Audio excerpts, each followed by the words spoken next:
Hello, hello, hello, maybe, and welcome in to another One Line of Code. I am One Lion, and today is Friday. Fridays on our channel are community days. Let's see if the bot knows what community day is. It does. No, it doesn't. What? What? What? Community day. Oh, is not enabled. One moment, please.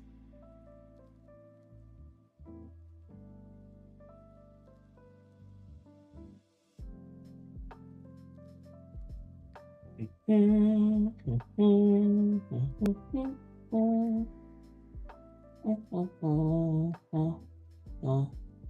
know what I'm doing. No clue what I'm doing. Community Day. True. I really there's so much work to be done on the bot. Automated realms. Refresh commands.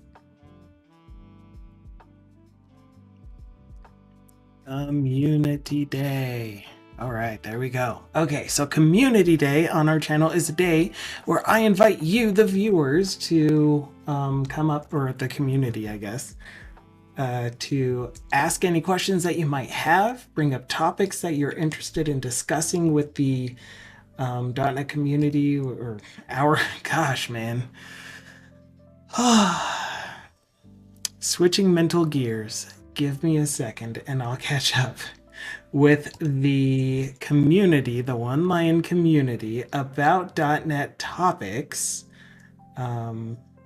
And we try to focus on any topics that you guys want to have, any conversations you would like to have, any things that you would like to show, projects that you're working on, things that you're excited about, technology that's up and coming or that you have been using for a while that you want to raise awareness about, all the things to do with software development. So that's what our stream is about today. I am completely lost as far as what I'm doing. Yeah, I don't know. I'm gonna hop into the stream room and turn on virtual camera. Okay, cool. Oh no, it's not. It's still in progress. It might look like that, but it's a long load timer.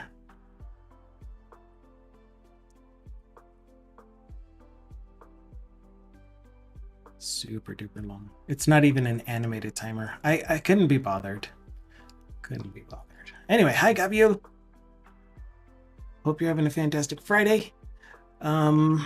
Goodness me, there's just so much to do with a community day time, 2-hour time slot.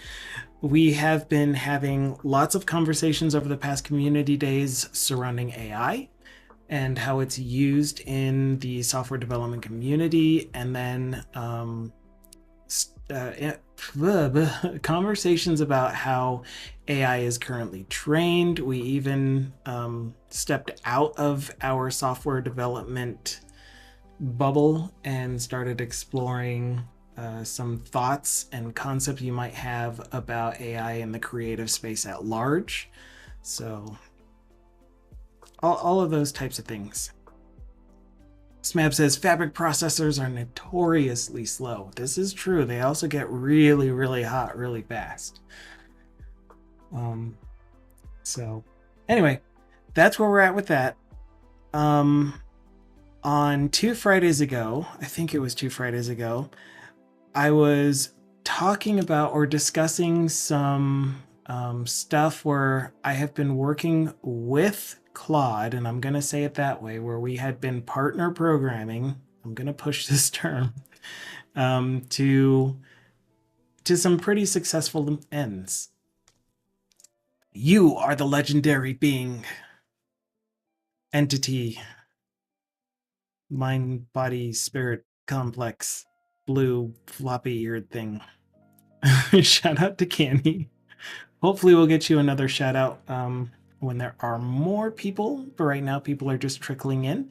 But big shout out to Canny. Canny's an amazing and fantastic and wonderful VTuber, because Big Gamey called you a VTuber, but he's just a fantastic streamer. It works on Godot stuff, works on a Twitch bot, just super smart. Created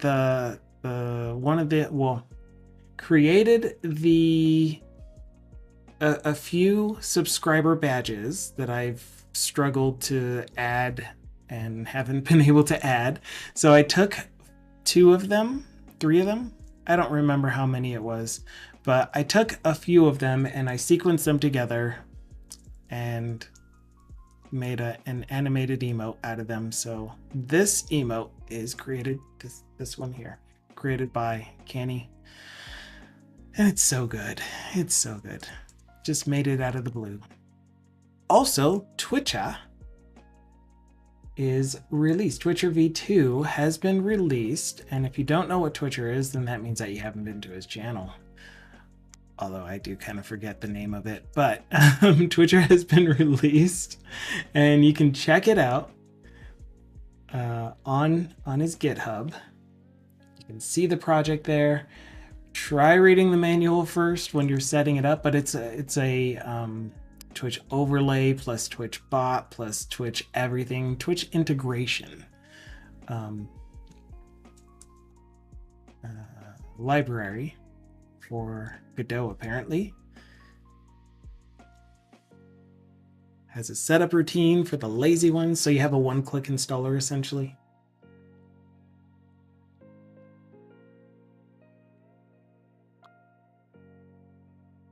And it's using PubSub, I'm assuming, or not PubSub, EventSub. Because if so, I probably want to look through it and find out your authentication mechanism for it. I have a lot of work to do on mine. I'm still using IRC and EventSub, and EventSub is most likely completely broken. Oh man, I'm saying them backwards. I'm still using IRC and PubSub, and PubSub is most likely already broken. So I'm not getting any reward redemptions or, I think that's the only thing I listen for, are reward redemptions. Where is auth? There's your auth. Yeah, so I need the 2 things. I need the way that you're doing auth and the way that you are doing callback subscriptions. Are you using WebSockets or are you using the other one? WebSocket.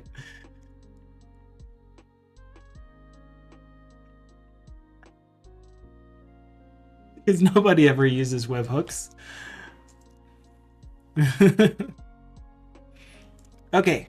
Anyway, so we have options for where to go. TBD uses webhooks. Nobody, like I said, I'm kidding. TBD is an amazing developer as well. Not a nobody, definitely a big somebody. So since you mentioned them, here is a shout out to TBD Gamer. Hopefully we'll be able to have some more opportunities to do shout outs again in an hour or so. For these 2 amazing and fantastic developers. TBD is a .NET application developer working on 2 projects. So check out his stream Monday through Friday, 7 a.m. Eastern time, UTC -4 currently. Okay. Yeah. So I don't know. I have no idea what we're doing today. If like my first plan was to take a look at Saito's repo. Saito had posted in our Discord requesting a code review. And when I went to the repo, it's no longer accessible to me. And I didn't clone it before. So I think he took it down. Then there is a question in code help, not .NET. No, non-code help. That do so the dolphin has. So I was thinking of responding to it verbally and then maybe posting a what's it called? Time-stamped YouTube link for Dream. Okay, Candy's saying, but yeah, short process for event sub. 1, open WebSocket. I have no idea how to do anything with WebSockets. I've only ever used like Signal R, and that does all of the hookups for me using WebSockets, I think. So I don't really ever touch it. Take the session ID from there, go to the REST API, and subscribe to things you're interested in. The REST API with the token of the normal authentication. Cool. And the normal authentication, you're talking about the 3-way handshake, auth flow kind of thing. And then for things like chat, can you still do chat from a public client? Do you know? Or do you also need the same authentication handshake that you do for event sub?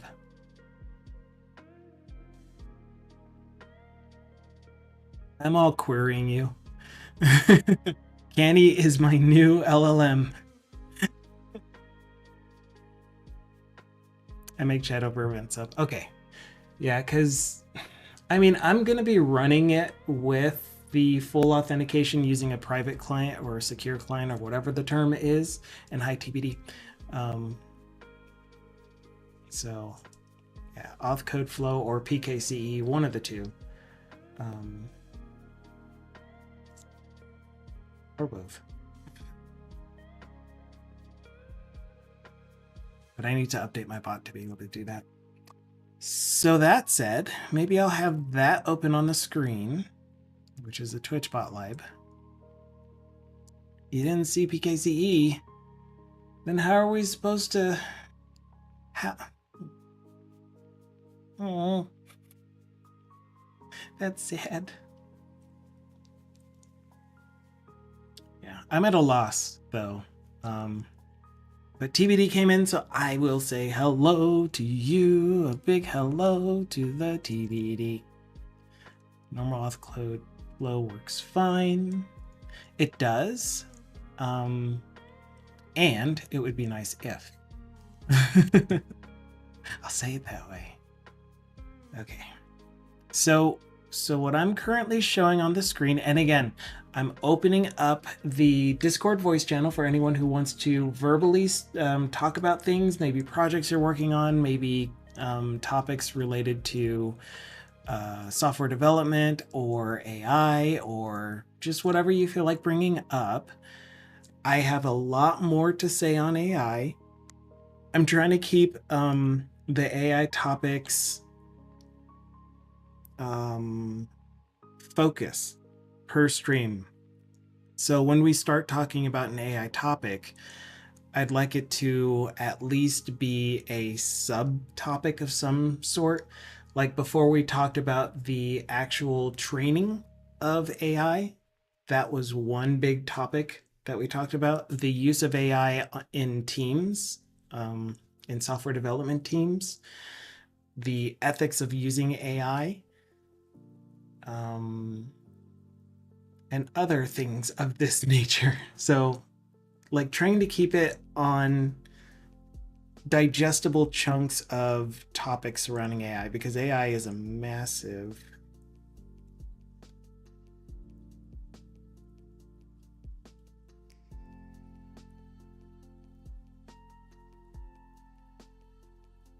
Sorry, I just got a work email. Of course I just got a work email. On a Friday.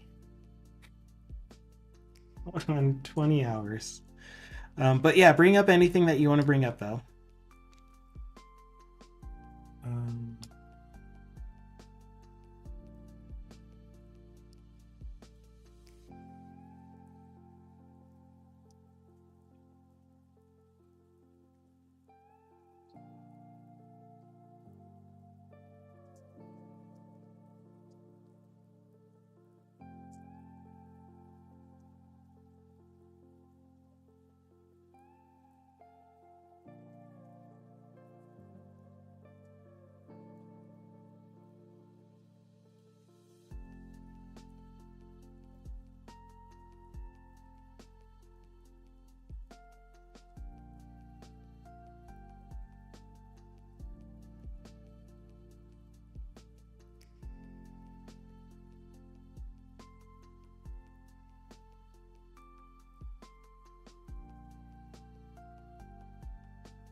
I need to check a user profile real quick. TBD is saying I have meetings coming up at 1 p.m. for the next 2 hours, so no community day chat for me. So if we could please not bring up anything too interesting. Okay, thanks. It's subjective. I have no idea what's interesting to you. Uh-huh. Yep. Userman is where I'm trying to go. So what we should talk about though, one thing, like one of the major things that is always on my mind, if no one brings anything up, of course I am going to bring up topics about AI and specific things. One thing that is on my mind is where a lot of people put their priorities regarding the fears around AI. And I started talking about this yesterday. In fact, we took up most of the stream talking about my specific opinions on AI, but I want to have this be a conversation and not just a preaching session. So I would love to hear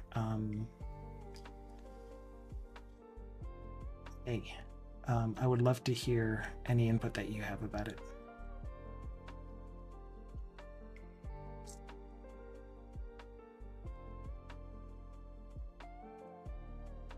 R track test.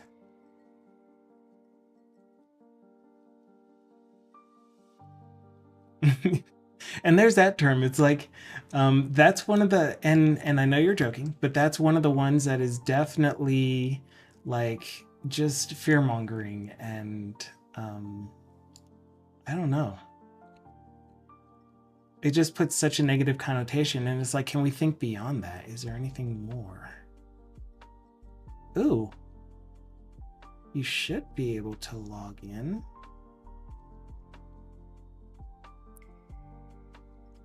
Interesting.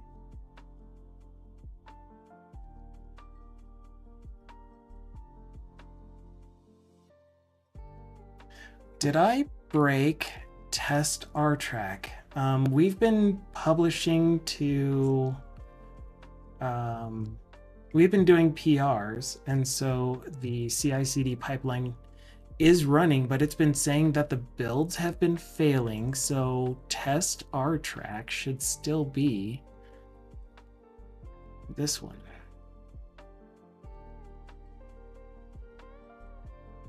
More like oligarchs and megacorps rationing access to AI and as a service. Tips hat. Yeah. So and this like this is just an example of how we are treating it. Okay, so it does work. Hold on. Let me finish this thing and then I'll get back to you.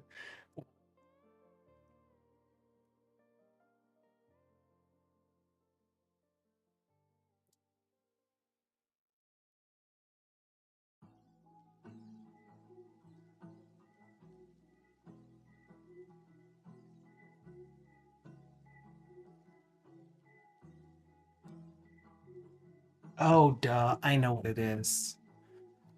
Hold on.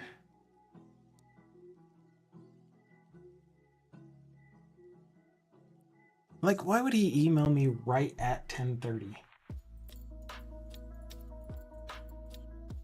10:42. That doesn't make sense. Do you know the book? No, I don't know any books. I most likely wouldn't know the books that you know. That's the easy answer. Do you know the book Scythe? A book where the humanity deployed an AI that handles everything and makes humans live forever, but because people still get born, they need to reduce the population, but these reductions has to be made by human hand because they didn't want the AI to do this. That sounds pretty interesting. But again, like, give me a second. I want to finish this so that I can give you my full attention. R track.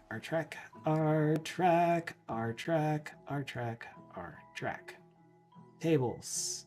TBL username. Look up username.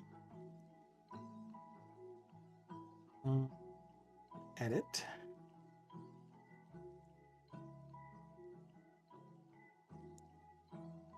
Yep, he's not in here. Oh, wait, yes, he is. What? This is very odd.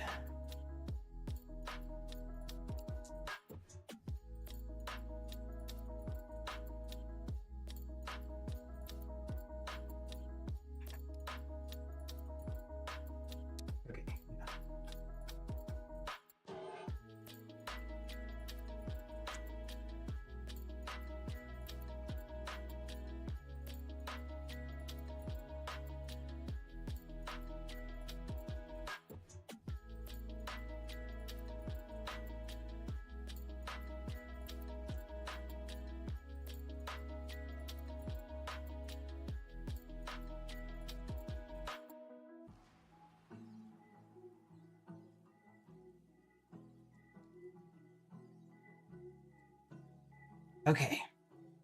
Hopefully, he respects that. Okay. So that's an interesting plot for that.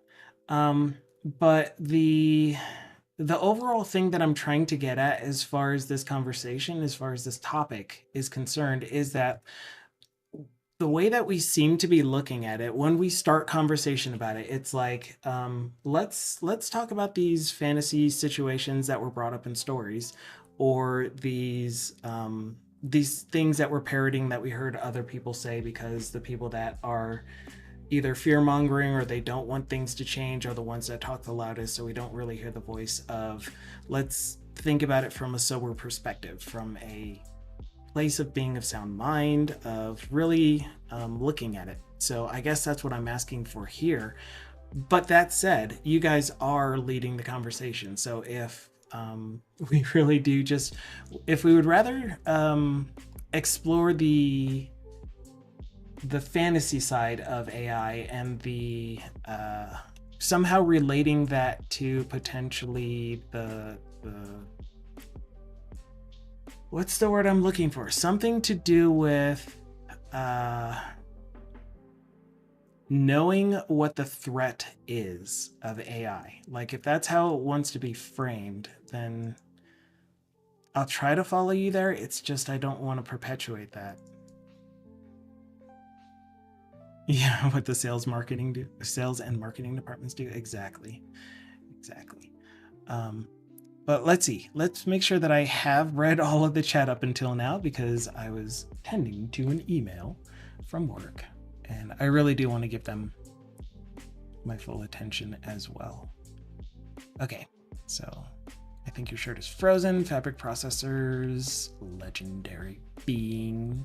I'm not a bean. Fleens? You're not fleens. This is set routine for the lazy ones. We were talking about Candy's Twitcher. Awesome. WebSocket, no webhooks. TBD uses webhooks. Nobody uses webhooks. You're fibbing. Short process, REST API.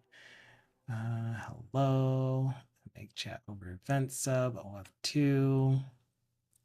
Don't think it supports PKCE. Let's go to meetings. Don't bring up anything too interesting. Oligarchs, Mega Cores, Tips Hat. Do you know this book? It's an interesting plot, though. I mean, it's probably a book I would read. DC Aggie says, or actually Smap says, is ready to welcome the AI overlords. DC Aggie says to Canny, sounds like the plot to a Star Trek episode that takes place exclusively on a planet. And then ask the fantasy side, you mean the sales and what the sales and marketing department do? Beans. You are beans. Check out OnlyFans for web hookers. It's also available as an audiobook. What a time to join the stream, says Dukasoft. Okay, TVD says, to be clear, I don't use webhooks. They use me. Wait, that's not what he said. I built out the library right as Twitch announced they're switching away from IRC.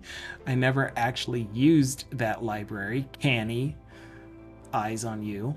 I just ported all the objects and recently spent some time working with the WebSocket equivalent. Ooh. Well, I'm setting up a library using Claude that has transports for, or that supports both transports. It'll support webhooks or WebSocket. And a shout out to Big Gamey, who's currently streaming. He is doing an amazing time, and Dukasoft shouted me out on his channel too. You're so kind, Duka. I got one. Oh, you were trying to shout out Canny and then TBD, probably in that order. Why not shout out DC Aggie next? He streams on occasion. He also has a YouTube channel that he's not going to tell us because it's his OnlyFans channel. What? How do you have an OnlyFans channel on YouTube? Oop. A response.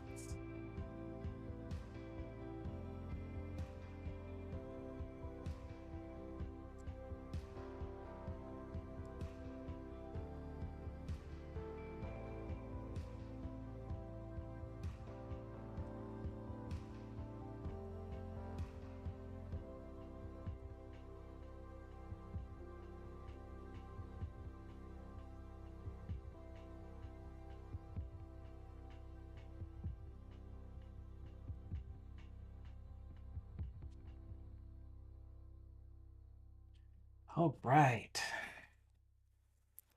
Hidden videos. What? Membership videos. Okay. So, the topic, well, actually, again,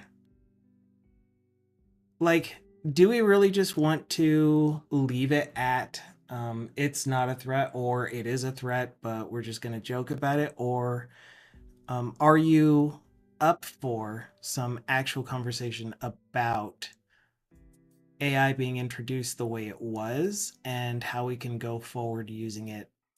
Not go forward. Sorry. Again, the narrow band topic that I would like to discuss is how do we quell fears? How do we think about it differently? You guys did express some of the common phrases that people say when it comes to hearing about AI, but do you know personally how you feel about it? Smab did put the comment in that I for one am ready for our AI overlords, but is that really how you think about what the future of AI is going to look like? Is that too much, too hard of a question to ask? All right, they do the membership thingy as well. They do. And I have a membership with Venus Theory because his channel is so good, in my opinion. He's such an opinionated dude, but I love it. If we're looking for topics, I can debrief on the vibe. Yes, we were looking for that last week, but you weren't around, which is completely okay. But since you're here, absolutely. We would love to hear that. Oh, right. And then I was going to respond to Duso's question as well, but then I got the email and then I got distracted. So give me 20 minutes or so, and Duca's gonna go eat dinner. Let me grab the question really quick. This was supposed to be the first thing that the first thing that I was gonna do was Saito's repo, but I don't have access to it and I didn't clone it early enough. And TBD's going to meetings. Oh. All right, Kenny is also giving us a good impression of what he thinks. And this seems like an honest answer, so I'm going to read it out. And he says, I feel like it's just another tool, and saying nay to AI is like saying nay to the motor and conveyor belts, etc. But when I think about it, the industrialization brought us into the current situation with the market where only a couple of persons have all the money, so maybe it's bad. Yeah, and that is a big thing to discuss because it boils down to human nature, or at least human nature as I see it, where we have this mentality among quite a few people, obviously it's not everyone, but quite a few people have this mentality that they need to hold some idea close to their chest, or some technology or something that is going to make them millions and billions of dollars. They need to hold it close to their chest so that they can benefit from it the most, as opposed to how can everyone benefit from this technology, including other vendors who might have different ways of presenting it. So, like, a cool thing that I think would be nice to see would be Anthropic, OpenAI, whatever Elon's company is called, unless his company is Anthropic, uh, Google, all of the other vendors is what I'll call them, AI service providers or AI vendors, kind of having a discussion with each other. Yeah, XAI. Just all having a discussion with each other and being like, okay, we have these systems, but right now what we're doing is competing against each other to put out the most features as quickly as possible, not considering all of the where does this training data come from? How can we make sure that we're doing it in a respectful and ethical way? How can we reduce the amount of power our models are using? Maybe we can focus on that instead of how can we make the models that we have do more impressive things and entertain people more and get people to give us their money. Because one of the major drawbacks of using AI is the amount of power it takes to run these models, to train the models. And that uses up natural resources, that causes a whole bunch of other concerns dealing with energy. So let's come up with ways to make them more efficient and all of those things, but do it as a conglomerate. You all have super duper smart people working for each of you. So I'm sure you could come up with lots of ideas. Anyway, okay, there was a Visual Studio stream about using agent mode in VS Code. I saw that and I didn't click on it. I mean, it's going on now, right? Just the title itself turned me off from it. Oh, it just ended.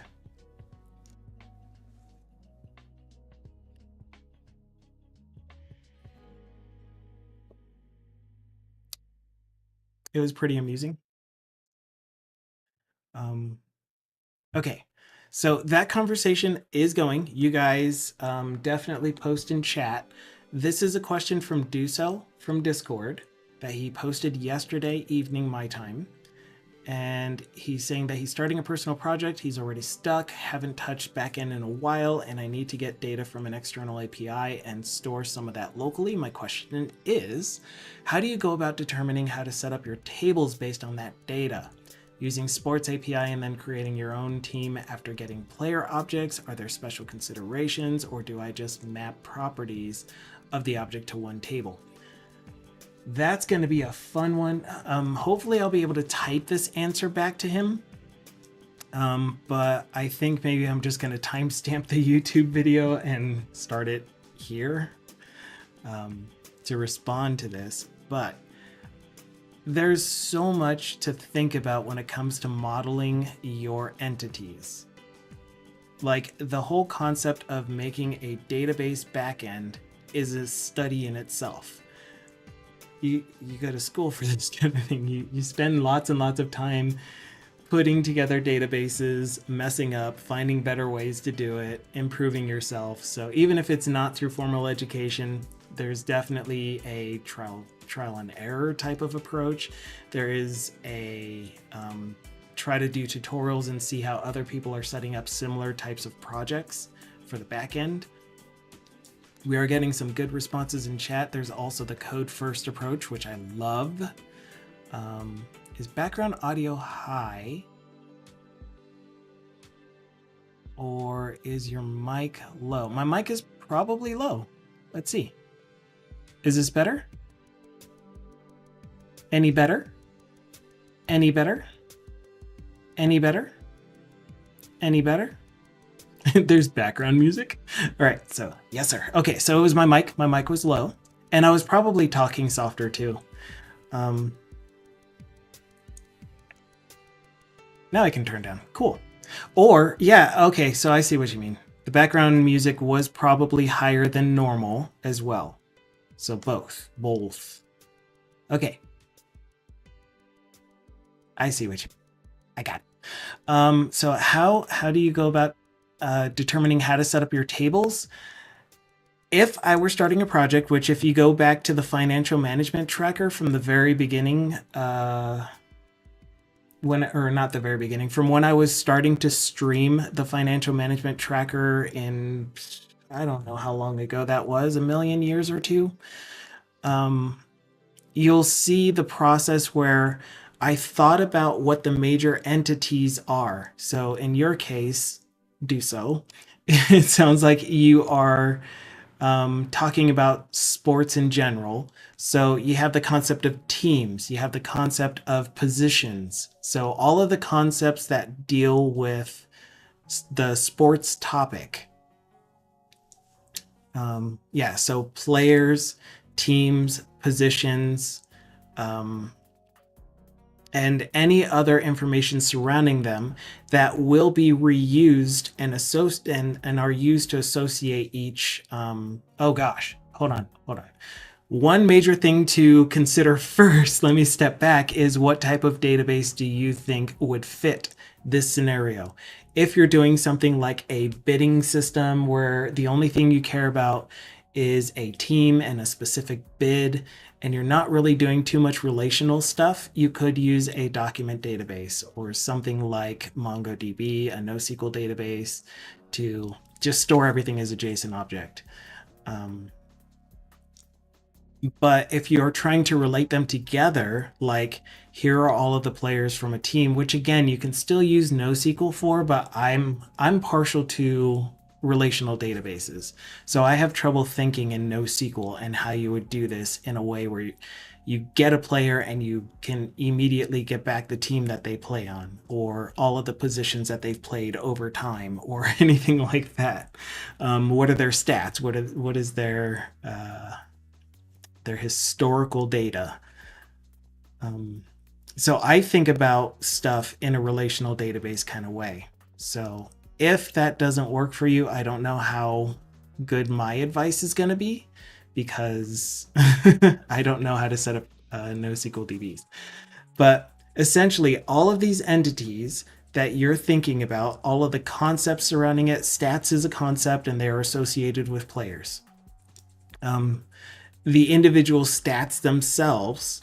So, for example, you have player who has a list of stats. So then a regular stat has a name, a value of some sort. And so you can get a player's stats this way, or if you have a set number of stats, then your stat table could just be a player with a single stats object. Man, what would we call it? Because I wouldn't pluralize my entity names, but it really is stats. And that would have all of the individual stats themselves, like RBI.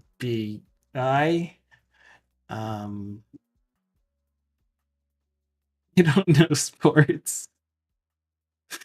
I mean, I'm assuming baseball in this case. I think RBI is a baseball term. Um, Batting average, betting average. But again, if this is all sports, like you're doing football or baseball or hockey or soccer, which I said at the very beginning, or any of the other ones, then stats would most likely be just a name value pair essentially, and any other information that you want to put with stats, and then they would have a list of stats based on the sport. So you have player, you have stats, you have team, you have managers. A manager could be a separate entity, and that manager could be associated, that list of managers could be associated with the team. So the point is that you're considering all of these conceptual ideas, turning them into entities, and finding out how you can describe each of those in a way that your application needs to present them. So that's one approach, is model your data first based on the scope of the, what's the word that I like to use?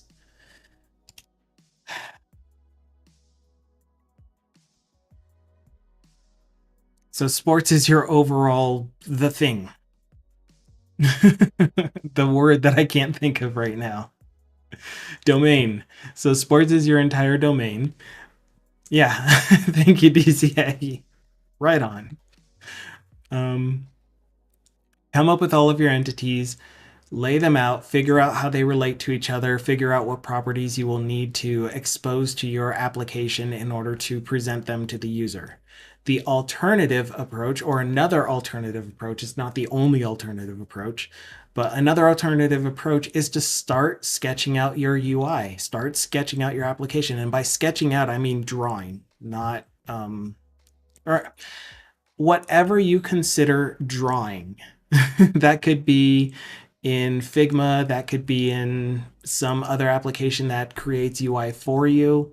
And you look at what objects and what information is being displayed to the user, or that you want to display to the user, and you chunk those into these same things, into these concepts of related objects. And then you build your models that way. As Marcus said, one of my favoriteest approaches is to use code first for entity framework. Again, I don't know how well this works for NoSQL databases, but with SQL databases, with relational databases, I use Microsoft SQL, but I'm sure this would work for MySQL, Postgres. Um, but you can create your objects here as classes. So whatever you decide are going to be your primary entities and their relationships to each other, you create classes based off of those with the properties, and then the relationships to them are going to be called navigation properties, and the classes themselves are going to be called entities, and then you rig them up together using a DB context. And there are plenty of examples of how to use Entity Framework to do code first database generation. So that would be where I go with that. But it sounds like the thing that you really are looking for is, how do I set up my database? So hopefully that answers the question. Does anyone else have anything to contribute to this before I put a pin in it? Why does he want to put a pin in it? It's like some kind of voodoo thing. Anyone watching at 12?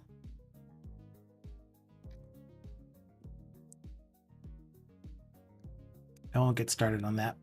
Be here all day. My degree is in relational data design. Guess what my focus was when I did my computer science degree? Relational databases. Enterprise databases, but still relational databases.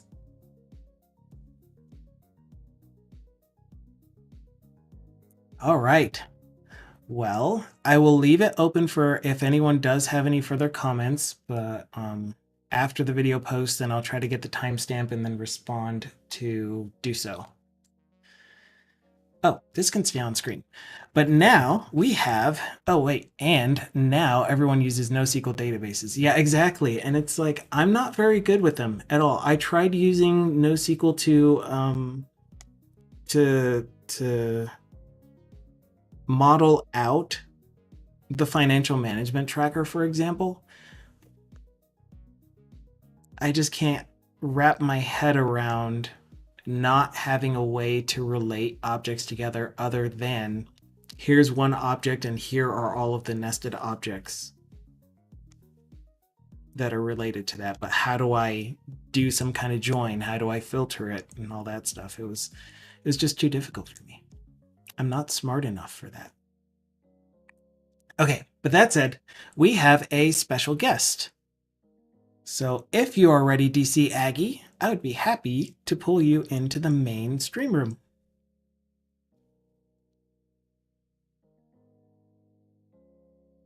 Smap says, my degree is mostly obsolete database theories, hardware, and design, so I'll sit back.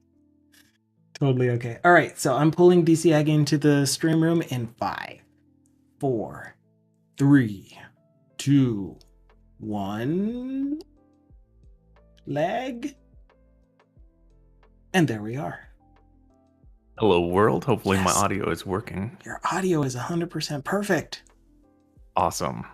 All right, so I wanted to share my experiences from the hackathon because I talked about it a lot in advance, and it was fairly interesting to attend. Well, first, tell everyone what the hackathon is or was about. Sure. So I work for a university, and the university sponsored a hackathon.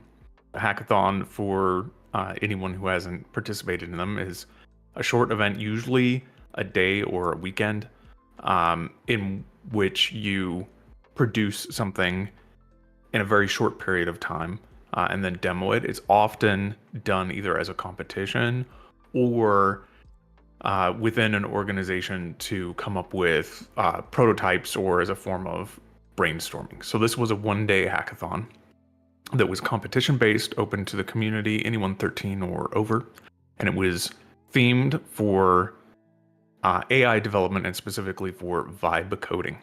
So we got together at 9 a.m. on a Saturday, wrapped up around 6:30 p.m. After all the presentations and awards. And the event was sponsored by AI companies, 3 of them, and it was hosted by the university. So because it was open to the public and because the products for the sponsors were marketed and targeted heavily towards customers and people with no development experience, I made my partner come with me and compete. So I'm going to share a link that might not be perfectly polite, but this is a link to an application that my partner built during the hackathon using a tool called bolt.new. So this was one of 3 sponsors. So when you say polite, you just meant that it doesn't look necessarily, the URL itself doesn't look very good. No, but the application is not like NSFW. Oh, no. The application is perfectly fine. I just mean that I generally try not to spam links to the chat on streams. Oh yeah, that's nice of you, but yeah, it's definitely okay here.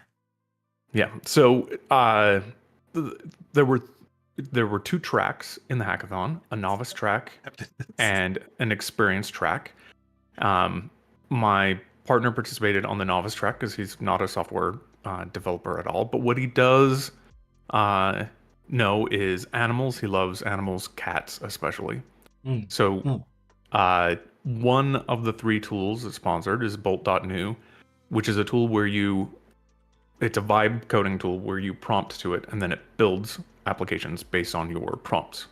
And you can refine and tweak the applications by continuing to prompt to it. So it is very vibe coding based.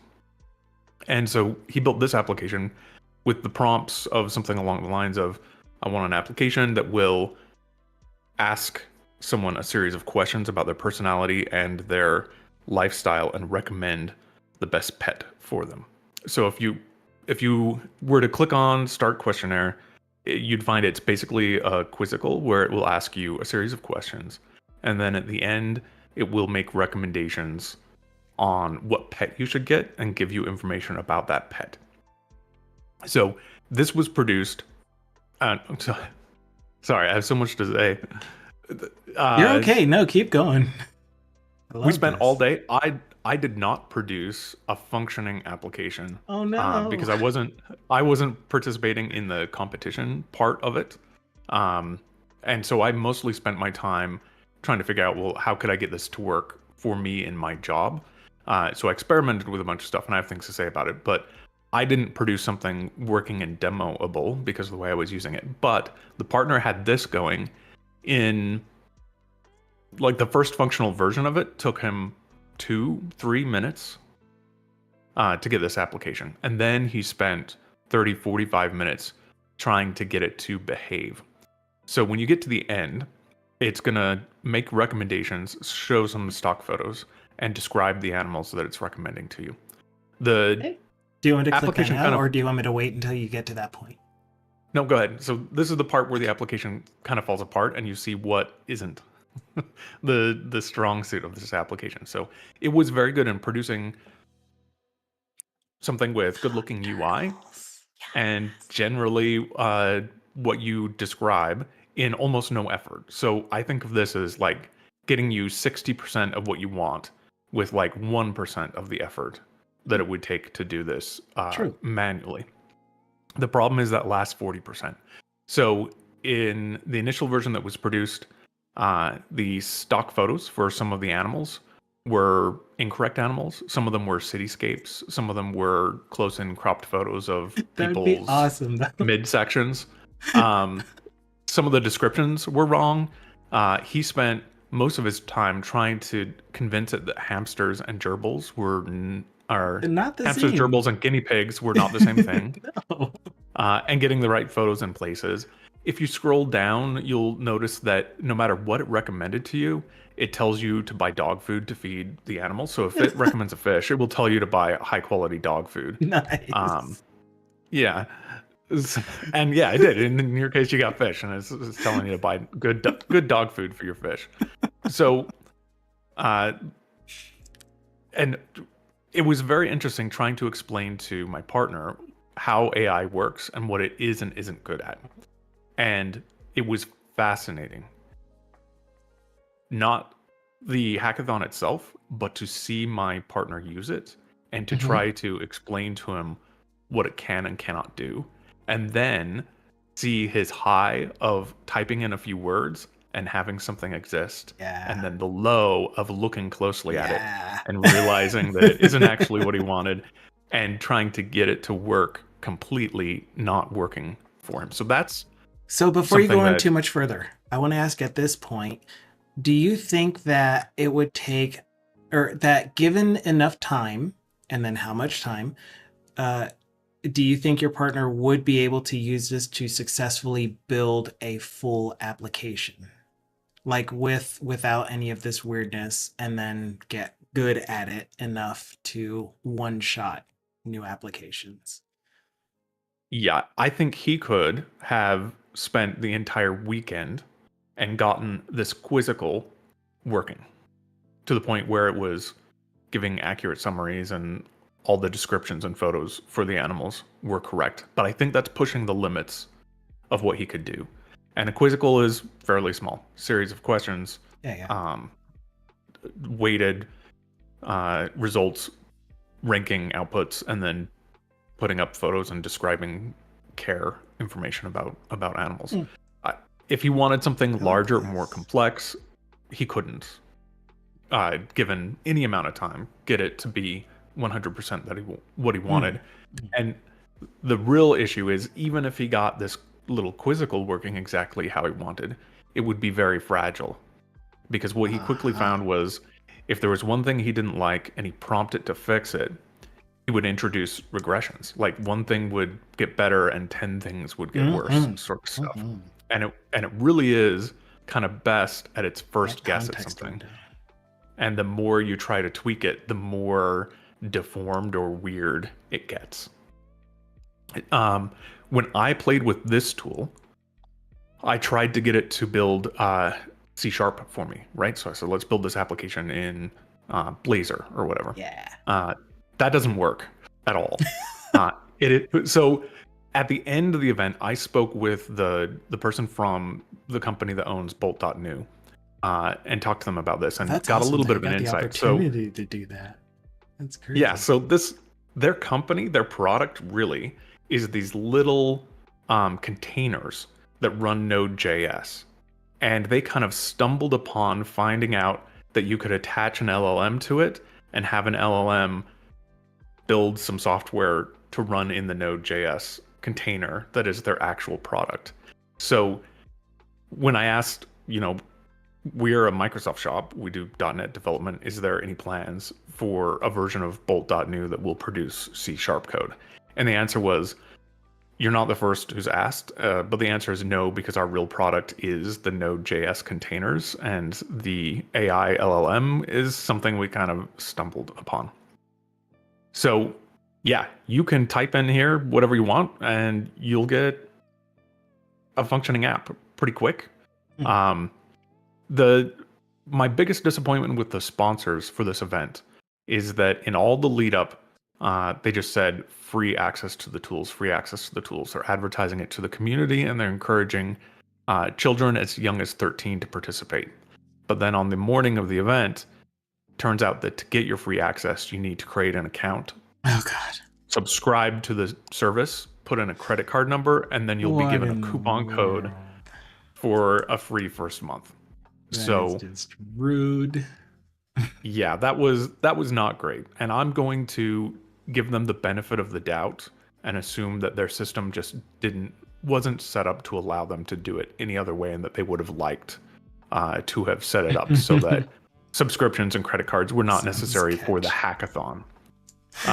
But who's to say? That was disappointing though, because we had, and the 13 or over thing was definitely violated. At the end, we had presentations from children that I would guess were 6 or 7 years old that Oh had built wow. applications with, and I think the way they got it, I think the way they got it to go through is they were there with their parents. So the parent was the participant, and the child was an assistant. Uh, but clearly, it was the kid's idea. So that was cute to look at some of the stuff that kids built using AI. But that was the first tool, and like I said, the thing that fascinated me the most was seeing my partner use the tool, um, see him buy the pitch, right? Because the opening ceremony was basically a pitch for the products. And he was very excited about it. And when he put in his first couple prompts and bam, got an application, he was very excited about being able to do this sort of thing. And I went into the hackathon with the concerns that I had spoke about in our previous community days, where I was worried about junior developers being overly trusting of AI. And that is still a concern, but I now have a much larger concern, which is customers being sold products like this, making their own messes, and then coming to us when they hit that crash of realizing that they can't actually get what they want. And oh man, I'm really worried about that. But it does have an actual use, I would say. And it was very interesting to watch the Tim Corey video that dropped yesterday, because he I came watched it to too. basically the exact same conclusions that me and my team came to in our debrief after the hackathon, which is that vibe coding tools like this for our team would mostly be useful for brainstorming and throwaway prototyping. I don't know about So, throwaway, but yes.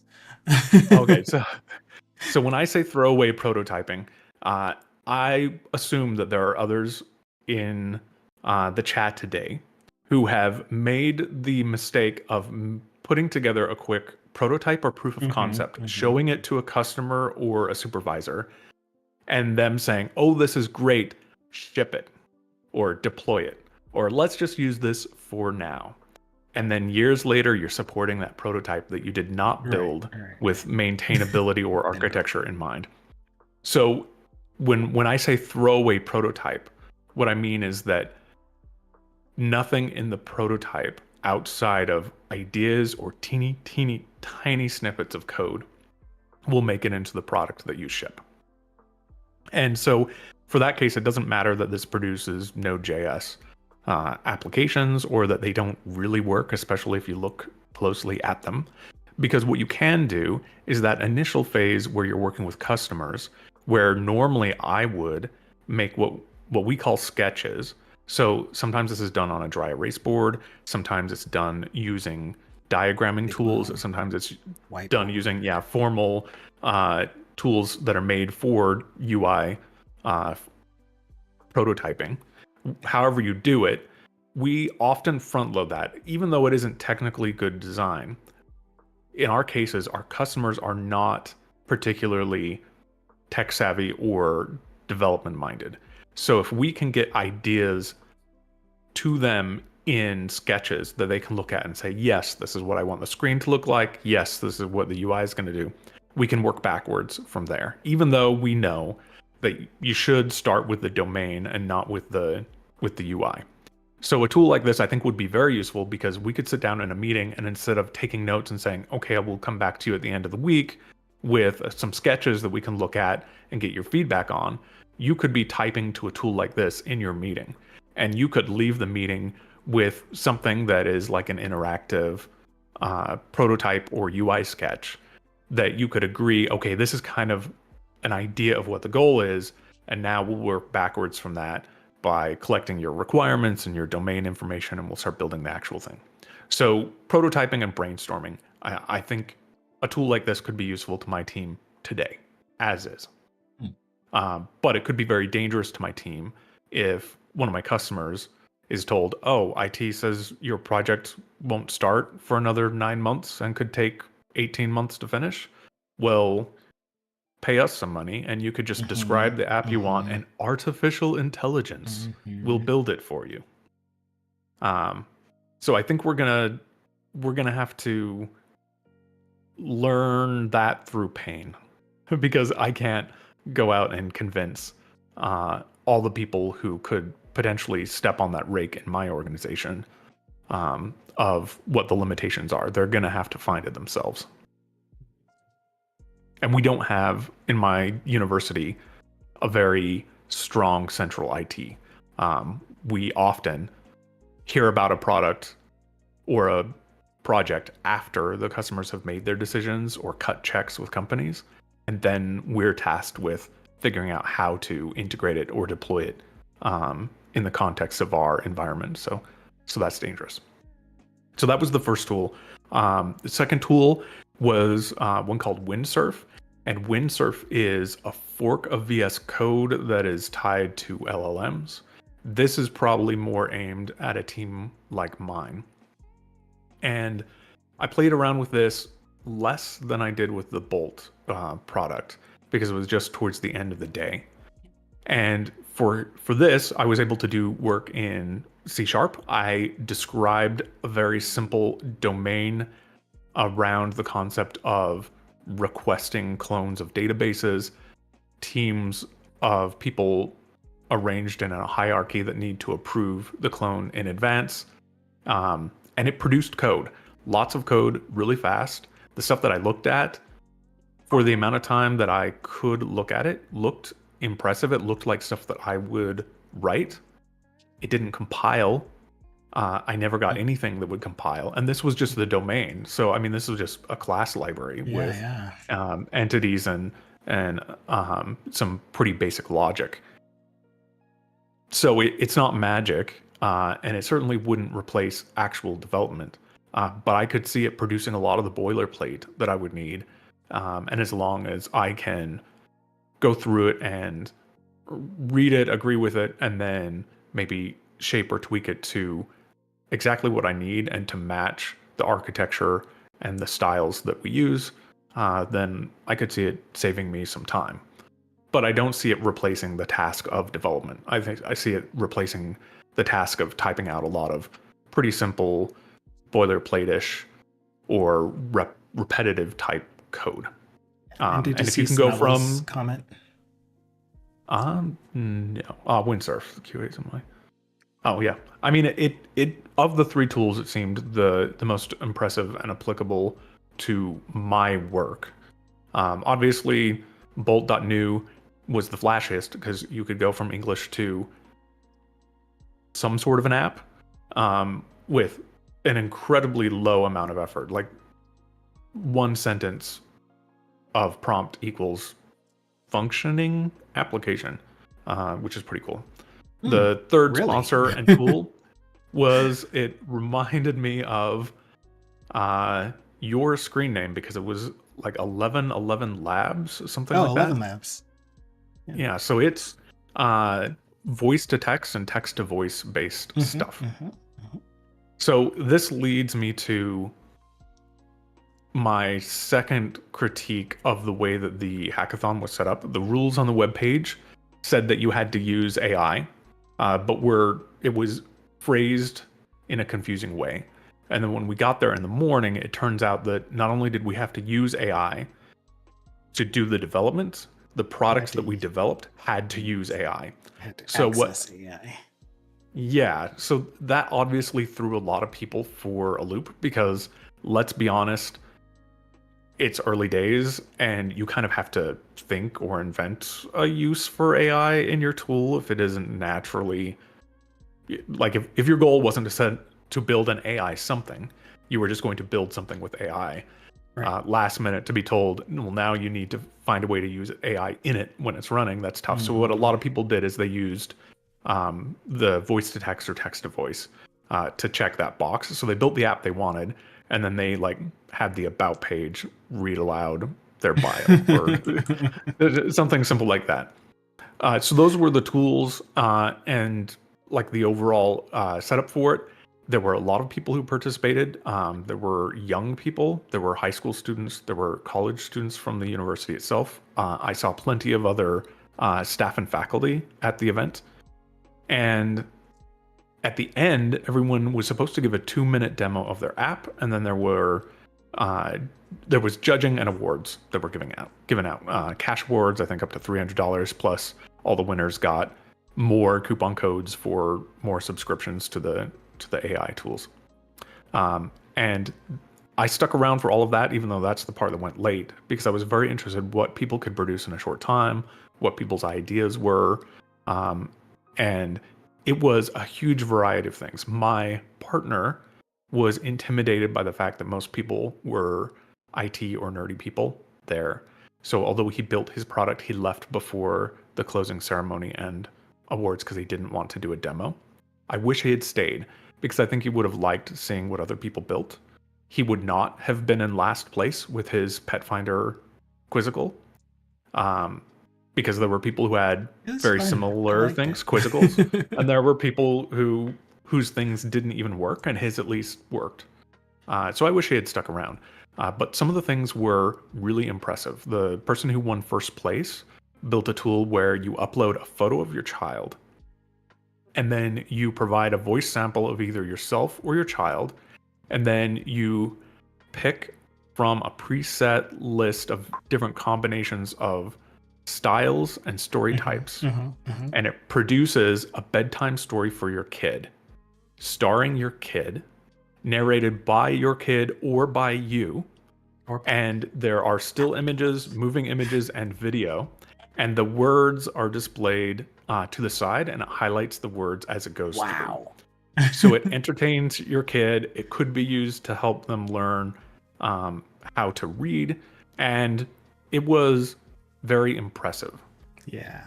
I suspect that this and several of the other projects violated the rule that you were supposed to come with an idea and nothing else.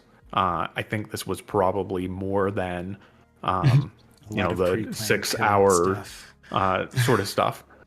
But regardless, it was very impressive.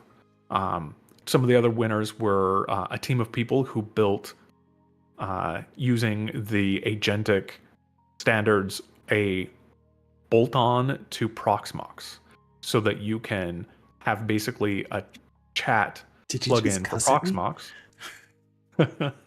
And you can ask it about your different containers. You can have it spin things up and down. You can have it configure things, do all sorts of stuff that would be useful. There was, I think it was a husband and wife pair that built a tool for managing your personal inventory. So if you're the type of person who has lots of those big plastic bins in your storage room or in a storage locker, and you want to quickly keep track of which things are in which bins, or if you're the type of person who does a lot of yard sales or you sell things online and you want to keep track of how much did I pay for this before I put it in the box, and now that I'm selling it, how much am I getting out? VHS collection. Yeah. So they built a tool that completely automates that, and they used just kind of brush that. They used Vision AI stuff to let you photograph the things as you're putting them in the box. and it will build the inventory list and categorize things. They That's had cool. Easter That's eggs very cool. where, like, once you put in your 20th cat related item, you get a badge for being a cat lady, and a few other things. And then there was a lot of sillier stuff. Some people focused on building things for the university because there was a special, like, award for that category. So a lot of people built stuff for students. Some of that was advising stuff. Some of that was, put in a list of food you have access to, and here are some recipes. That was kind of all over the place. But enough of it was impressive that several teams were approached by IT afterwards, to be invited to actually work with IT in building some of the things that they pitched, basically by giving their demos. So I'm glad I went. It was very interesting. It changed my understanding and my mind on several things, both in the direction of better and worse.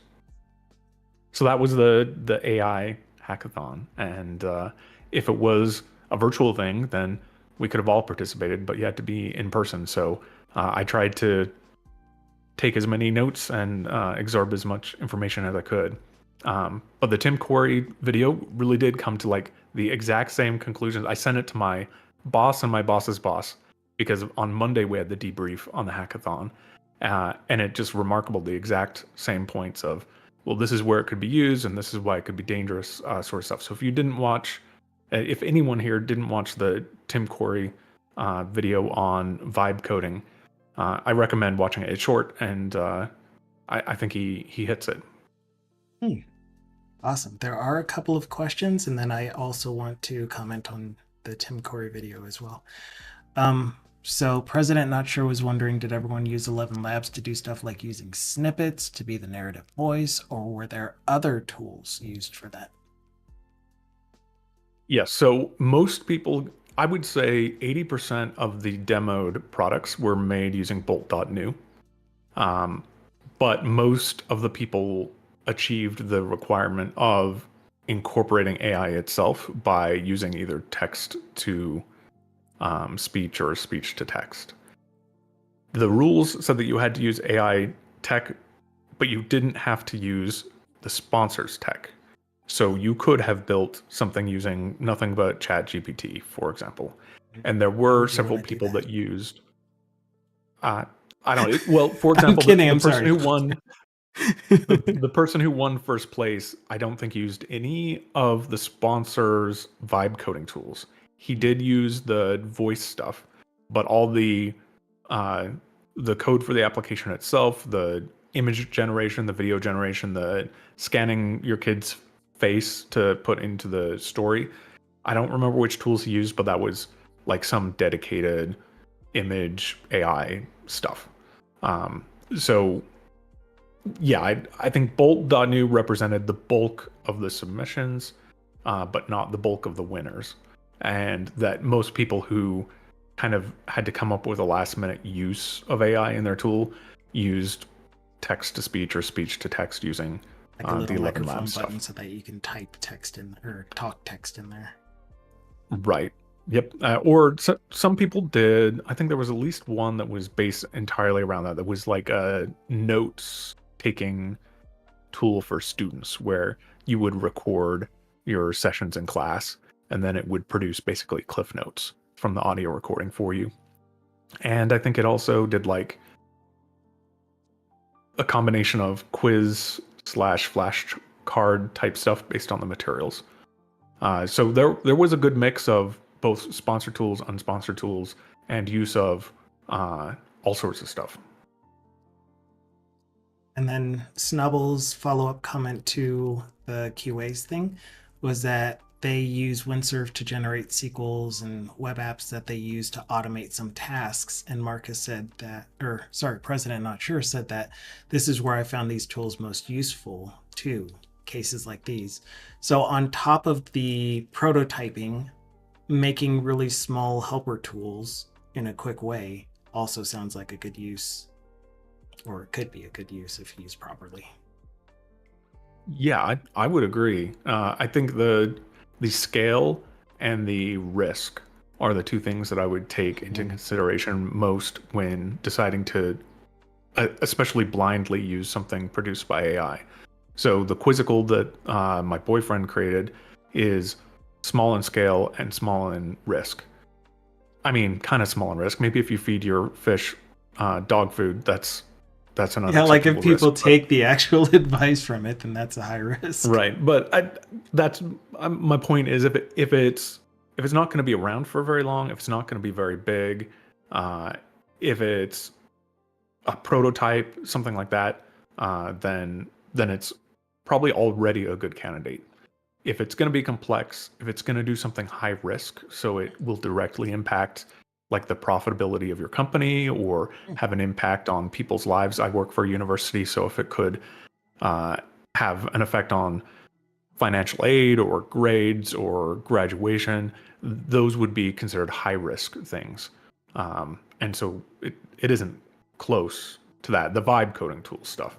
But Windsurf could help you produce some boilerplate code that you review, understand, and incorporate in a larger, more complex, important system that you're building as a developer. I could see that for sure.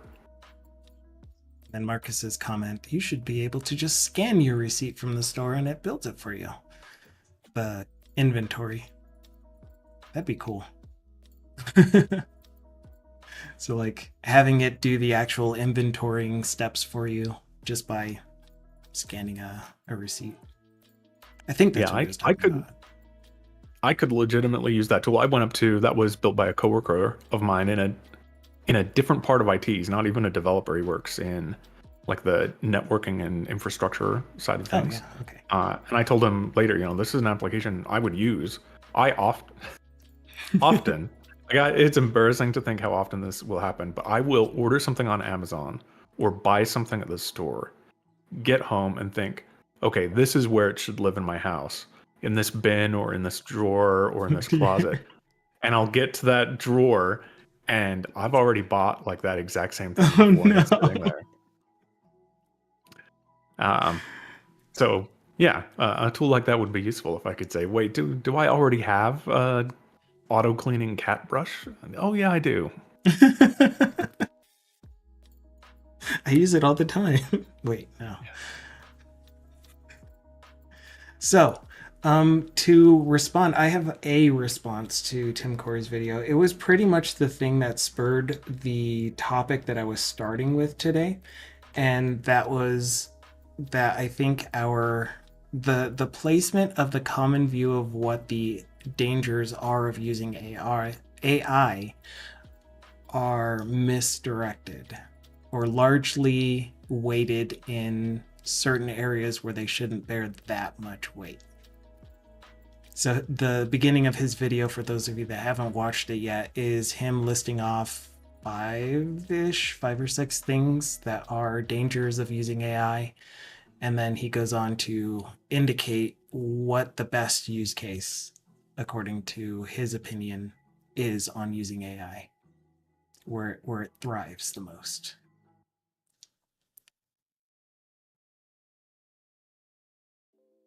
I'm just taking Yeah, a deep breath so that I give you time to respond if you had a response.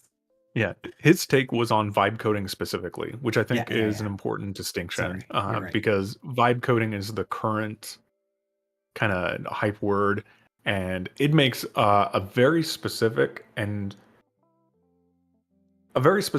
that I think is a large check that's going to be hard to cash, which is that you can produce usable products by prompting only, and then just Kind reprompting of. repeatedly. He did And qualify it though. Don't forget that. yeah, so the I think vibe coding is there if the product you're building is a single page or something very simple, or maybe something that the AI is just gonna nail first time, right? Like if you're asking it to build a mobile game that is exactly what it knows how to build, then you'll Mhm. probably get a pretty good thing right off the bat. But then if you want to tweak it or put your own spin on it, I think that's when you'll run into trouble pretty quickly. Yeah. I am. I still want to demo this and I want to go further into it. But I was looking for the part here where he was indicating what his definition of vibe coding is. And he qualified it to include pretty much the full spectrum of letting the AI write all of the code, or you having a bigger hand in writing parts of the code.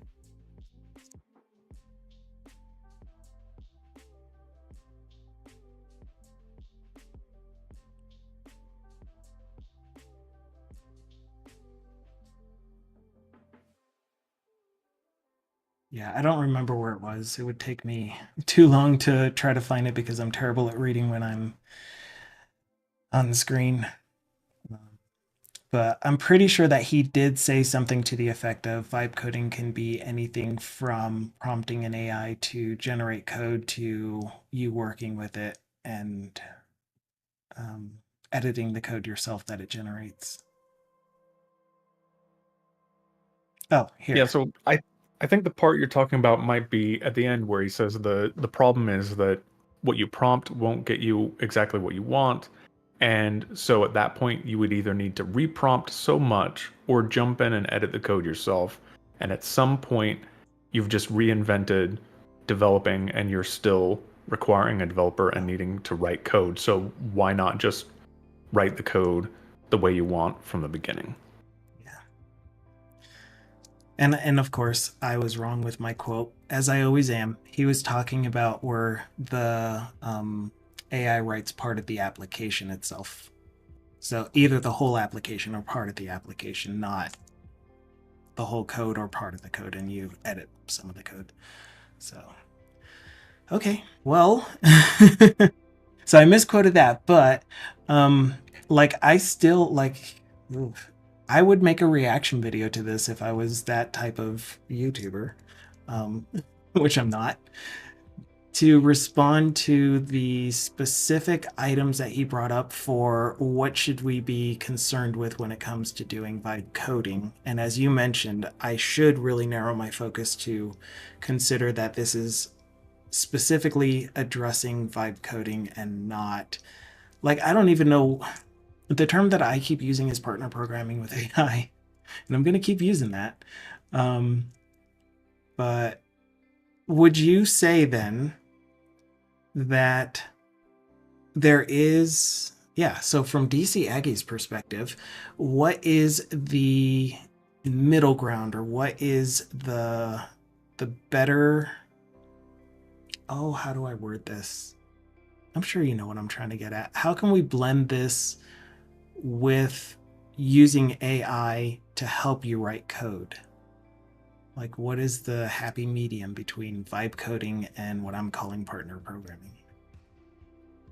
Yeah, so that's a good question. I've been experimenting for a while now with use of AI, especially now that we've got the thumbs up on letting AI interact with some of our code base.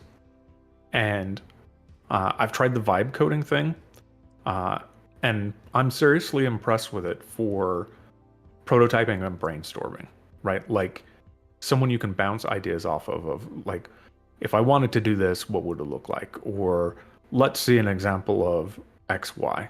And that might just be inspiration. The same way that if you, my my hobby is photography, so the same way that you might look at a photography magazine or at someone's tabletop book of photos to get inspired or to come up with ideas or exercises yourself, you might take that and go, oh yeah, I want to do something like this, or this has inspired me to do something related to it, or just as an exercise, I want to see how they got there. What can I do to get the same outcome? Right. So I think it's useful for that. I think it could be useful in the hands of customers or users that are savvy enough to know its limitations and come to you with prototypes or ideas after they've kind of played around with a tool like that.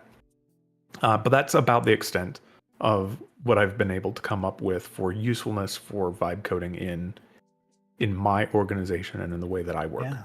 I like that a lot. I For like the concept of having a product owner use it to generate the idea that they have and then take it to actual developers and be like, this is kind of the gist of what I want.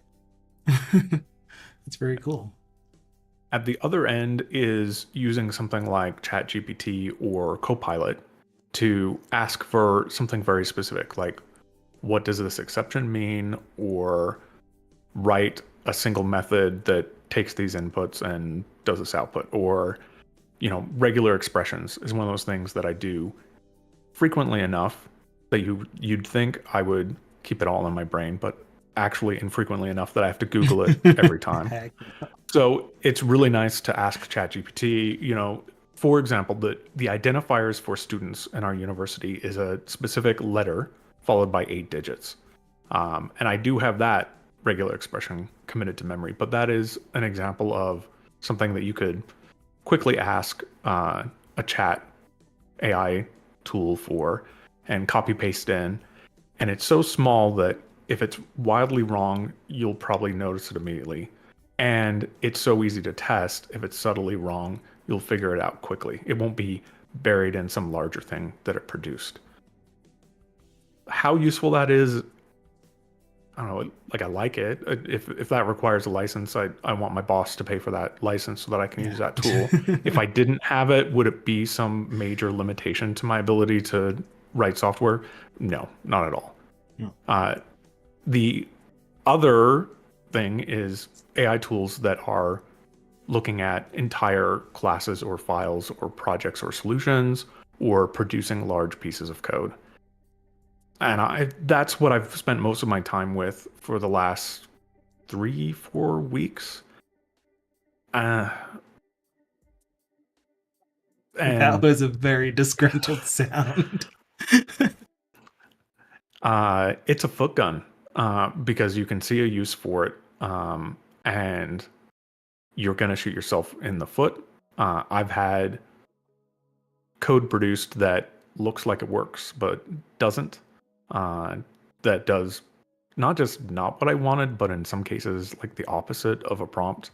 Using Chat GPT and Copilot both, you'll ask for something, it will give you its first take on it. You'll ask for a change, and it will say, "Hey, that's a great idea. Here it is," and then give you the exact same code without the change. Yep. Yep. And so if that was part of something larger where you couldn't easily see that the change wasn't there, um, that could be dangerous. And I am worried about the code base at the university being polluted with code that isn't understood Mhm. or isn't maintainable or doesn't do what you wanted. Um, Yesterday and the day before, I was playing around with asking Copilot to write tests for existing code. There's an underlying issue, even for humans. The reason that test driven development does testing first is because if you write your code and then you write tests for your code after the fact, you're not really testing anything other than the fact that maybe your behavior hasn't changed. Um, and that is exactly what the tests built by AI have done for me. They've just mirrored my code, right? They're the Yeah. the mirror Oh, image that's test such of a my good code, word. That is such a good word. but it doesn't actually prove that my code does what I think it's doing. It just proves that, okay, it's doing what it did yesterday. If I had written the test yesterday and made a change today, which is valuable, that's something that you want to know. But it isn't the true value of test-driven development, where you've got tests first, and then you prove that your solution solves your problem, and then going forward that it continues to do so. But that might be less of a critique of AI and more of a critique of writing your tests afterwards. The danger, though, is I think that people will skip writing their tests in advance, thinking, well, I'm just going to write this real quick, and at the end, AI will write my tests for me, and I'll get a bunch of green check marks, and that will look good, but you haven't really gotten the value that you Yeah. would have got if you did test-driven development. And not just that, I mean, it was what you were saying. It's like it's going to mirror what your functionality actually is, and it'll test that it does that thing, even if it's incorrect functionality. like that. Just to reiterate. But to use the word mirror, though, that's another thing that we should keep in mind is we're trying to treat AI as another person, another human, or at least it should have human qualities like memory, context, and we know those are limitations of AI, so we should instead keep in mind how to maybe leverage things like here's a README file that you will always use at the very beginning of any of our conversations to get the context. Here is my coding style guidelines that you will always use so that it has this built up context. And then we are essentially in charge of providing it its memory for our current chat session. Otherwise, it's just not going to remember. But second, that AI is, and it's just a property of the way that it's trained, but it's going to be a mirror because it's trained on such dense large quantities of data, it's going to have plenty of examples of if someone writes a query this way, if someone is speaking in this way, then this is how to respond to that person. So it's going to use a mirror tone when it's responding to you, which also means that if you're kind of trying to force it into a certain direction, it's probably going to feel like it's resisting because it has lots of examples of people being forced into some direction and then they go in a different direction because they don't want to be forced into that direction. Yeah, and you'll get the most out of the AI if you understand your technology and the tools that you're using to start with. For example, using Chat GPT, I asked for how to customize in the quick grid that you get in Blazor, how to customize the verbiage at the bottom. So I think it uses the word items by default. So like 1 through 100 of 1,000 items, something like that. I asked ChatGPT how to customize that. It walked me down this path of like inheriting some of the quick grid classes, overriding some functionality, and then using my inherited class instead of the quick grid. Now, I was asking it because I didn't know off the top of my head how to do it, but I had enough exposure that I knew that there was some easy way to customize this. So I Googled it, and yeah, you just add a child element called like a summary template, or summary template, and you can do whatever you want in there, and it's done like right in your Razor markup. So I reprompted ChatGPT, isn't there an easy way to do this with this summary? And it's like, oh yeah, you're absolutely right. Yeah. So, but that's also an example of bullying it. So if you want to push it in a certain direction, or if you are unsure, or if you ask leading questions, it will go down whatever path you push it towards. Mirroring for that. So if you ask for a solution and it gives you a solution that's pretty good, you can say, shouldn't I, and then propose a really bad idea, and it will agree with you, tell you you're smart for coming up with that idea, and then help you build your bad code. So scary stuff. But reading through the comments, yeah, there's lots of chat to catch up on. What if AI generates the code from your tests? This is my favorite question because this, I think, is where, and I'm a pessimist, so I'm going to say 10, 15 years. But I think this is where we could responsibly go with AI if we solve some of the front-loaded questions of sourcing the material and the energy that it takes to run the models, is that responsible developers could understand the domain, write a good set of tests, and then have AI generate code that satisfies the tests. And in theory, if you have documented your domain and produced the appropriate tests, and the code it produces satisfies the tests both for functionality and for performance, it doesn't matter what the code is, because really your solution, your product, what you've built is the tests. And the code that satisfies the tests almost becomes unimportant at that point. So I think that is where we could keep our design and our control, but really speed things up by saying, okay, I've done the work in knowing what the product needs to do, and writing tests that really define and test what the functionality needs to be. And if I can throw that to an AI to build me something that satisfies it, then I feel a lot more comfortable with that for some reason. That's one of those elements that I would put in a guideline document. The thing that I keep asking for just about every time we discuss AI is some kind of just standard in our industry for how, like, spelled out how to use AI, or what are the appropriate uses of AI. How do you approach it? What's the methodology for using AI in a software development workflow? As an individual Yeah. developer, as a team, all of it. Well, one thing I discovered recently is that my university has formed a committee to come up with standards and practices for use of AI. Oh, really? Yeah, so I assume that the output of That's that what I committee want to will do during be this public. thing.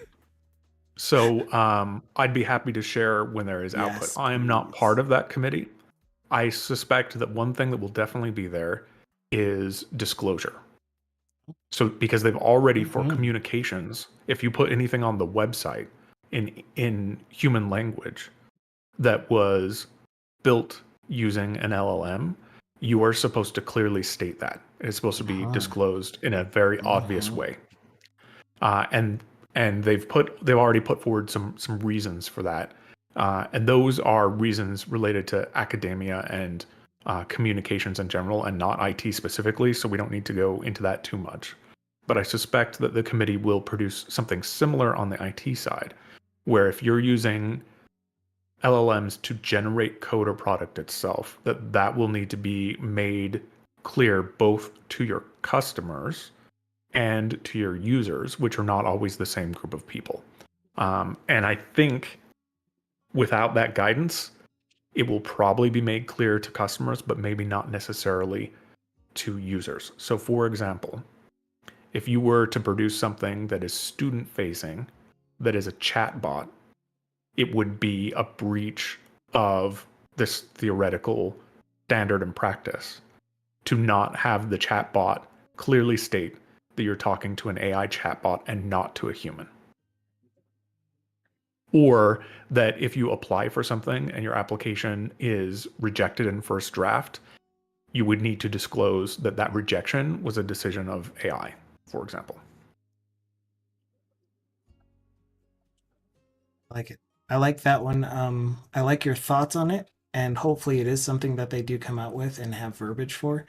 I think another term that you might look for in that is transparency, because that one is one of the buzzwords for ethical AI use. Yeah, so Um, I think that's all I have to report on the it was hackathon very cool to and my hear, use. though. So That was awesome.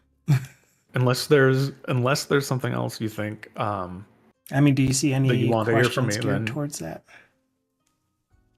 I'm sorry. Do you see any questions in chat geared towards that? I'm still struggling to read even two I words. Yeah, I apologize. I'm switching back and forth between Twitch and Oh, no Discord, worries. so I've only been able to see a couple things on questions, but Yeah, I'm gonna catch up in chat after we're done anyway. okay. Well, then in that case, I'm going to disconnect. Well, Thanks for thank having you me. so much. Thank you. Thank you.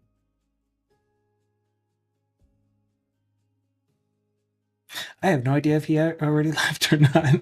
I was still applauding him. Anyway, that was DC Aggie. For anyone that doesn't know, DC Aggie is a prominent member of our community, just like you are. All of you who are currently talking in chat, thank you so much for your comments. I'm going to try to read through the comments, log some maybe responses instead of responding right away. That way I can get through all of the comments, and then we can have a further discussion about it, about whatever comes up. So I'm starting here at the comment from President Not Sure. No, from Snubble. saying, I really struggled with building, yeah, it's this far up. I really struggled building a web app with vibe coding that allowed me to put in a formula that generates a waveform that it should replay. Yeah, and so that's no comments yet. I'm just logging them. Then President Nacho said, yeah, I noticed that the word is you can build a web app in X minutes using these tools. And as long as the app uses React or something, sure, it works. But does it actually do what you want it to do? No comments yet. The first attempt was okay, but then I got really frustrated trying to fix it using prompting, says Snobble. Let me just put a note for this one then.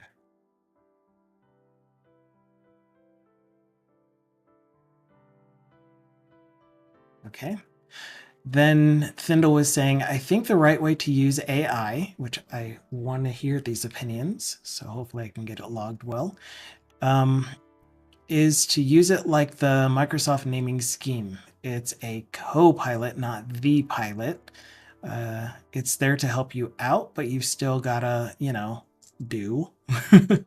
Our jobs aren't to hit keys on a keyboard, it's to take large problems and break them down into smaller, more detailed problems or tasks until they can be executed, done, made. All of these are related to the same response that I'm going to give to Snubble as well. So good comments. I really like that. Thank you, Findle. President Notcher said, all what you say is true in my opinion. To Thindle. Snubble said, I think the vibe coding is a great tool for product owners. Yeah, and that like thinking about having a product owner use vibe coding to sketch out the idea that they have would be like having having Mozart be able to pluck the idea of a song he wants to make out of his head and just play it in front of himself so that other people can hear it before he's even composed it. So I like the idea of it, but I also don't like the idea where, dang it, I'm responding, where product owners could start taking more of it needs to look like this. This is what the AI output for me, so it must look like this. If it looks like anything different, it's violating the truth of what this application is. Thindle said, if they make a prototype, you're always risking that they'll underestimate the amount of work that's required. Good point to that, to make it into a product. Dukasoft asks, does vibe coding have a place in, not asks, he posted the link to the video. Does vibe coding have a place in software development by I am Tim Corey? Thank you so much, Dukasoft. Sunglasses Ducky, big gamey emote, Duka Duka Duka, mushroom, Duka Duka Duka. Snake, it's a snake, Duka Duka Duka Duka Duka Duka Duka. Did I get it right? Then no. Tyron says, I like using it to bridge the gap between languages I know well, like C#, and I don't know well, like Rust. That's a cool use for it. I want that. Definitely want that.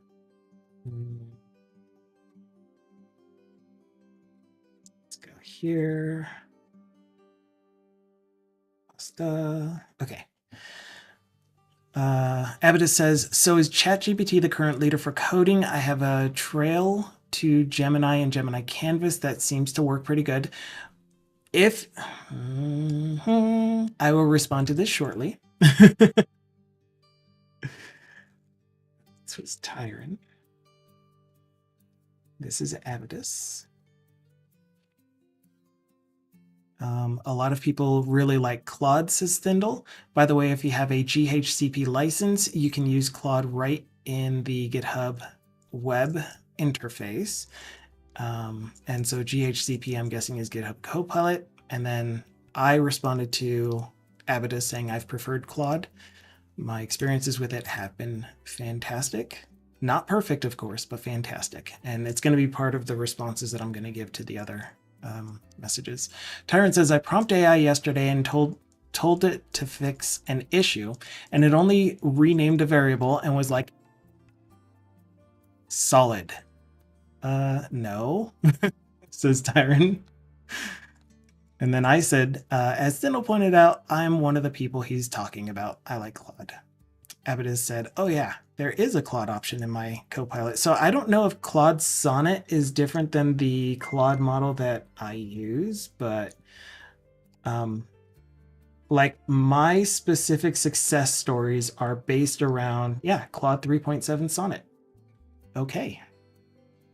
Those are my success story. Thank you so much for the hype train already. Holy cow. Jeez. That's crazy.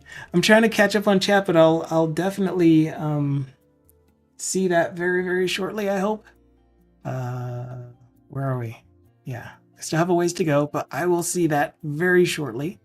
Thindle said, I asked Claude to write tests. It created a test that checked if a bug was still there, but it wrote a comment that said that it tested the bug being there. I want to copy this one because I have a response to that. It has to do with commenting. Okay. ChatGPT 4.1 is doing good too, says Tyron. Yeah, and I am going to keep this message too because there is a phrase that I want to use called AI success.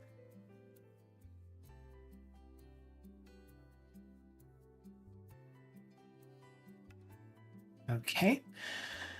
Thindle said, and yes, there was a bug. And then Avida says, good thing I forgot to cancel my GitHub Copilot subscription. Snobble says, what if AI generated the code from your test? And then DC Aggie gave a great response to that. It was one of the topics that he brought up early on, maybe 3 or 4 weeks ago when we first started our AI conversations. There were two really, really important things that I'm going to take away from that initial conversation. One was a workflow where you, the developer, write the test, which means that you're essentially writing the requirements, and AI generates the code to satisfy those tests. I really love that idea. I want to find verbiage to make that into an official thing. The second one, well, gosh, man, now that I'm remembering all of it, there are just so many things.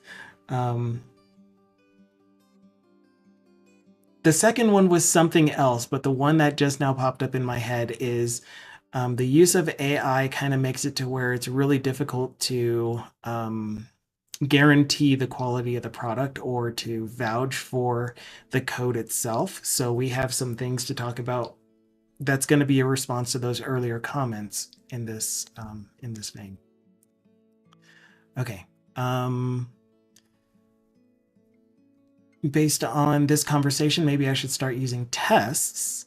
And President, that was Avidus. President Not Sure says, I've had fewer issues of getting code that more or less does what I want without too many build errors with Claude, as opposed to the OpenAI models to this point. Same.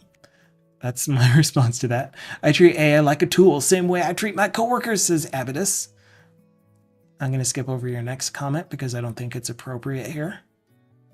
I'm kidding. I treat AI much better, is what he said. Okay. Geez, that was so super kind of you. I'm catching up. I'm getting there.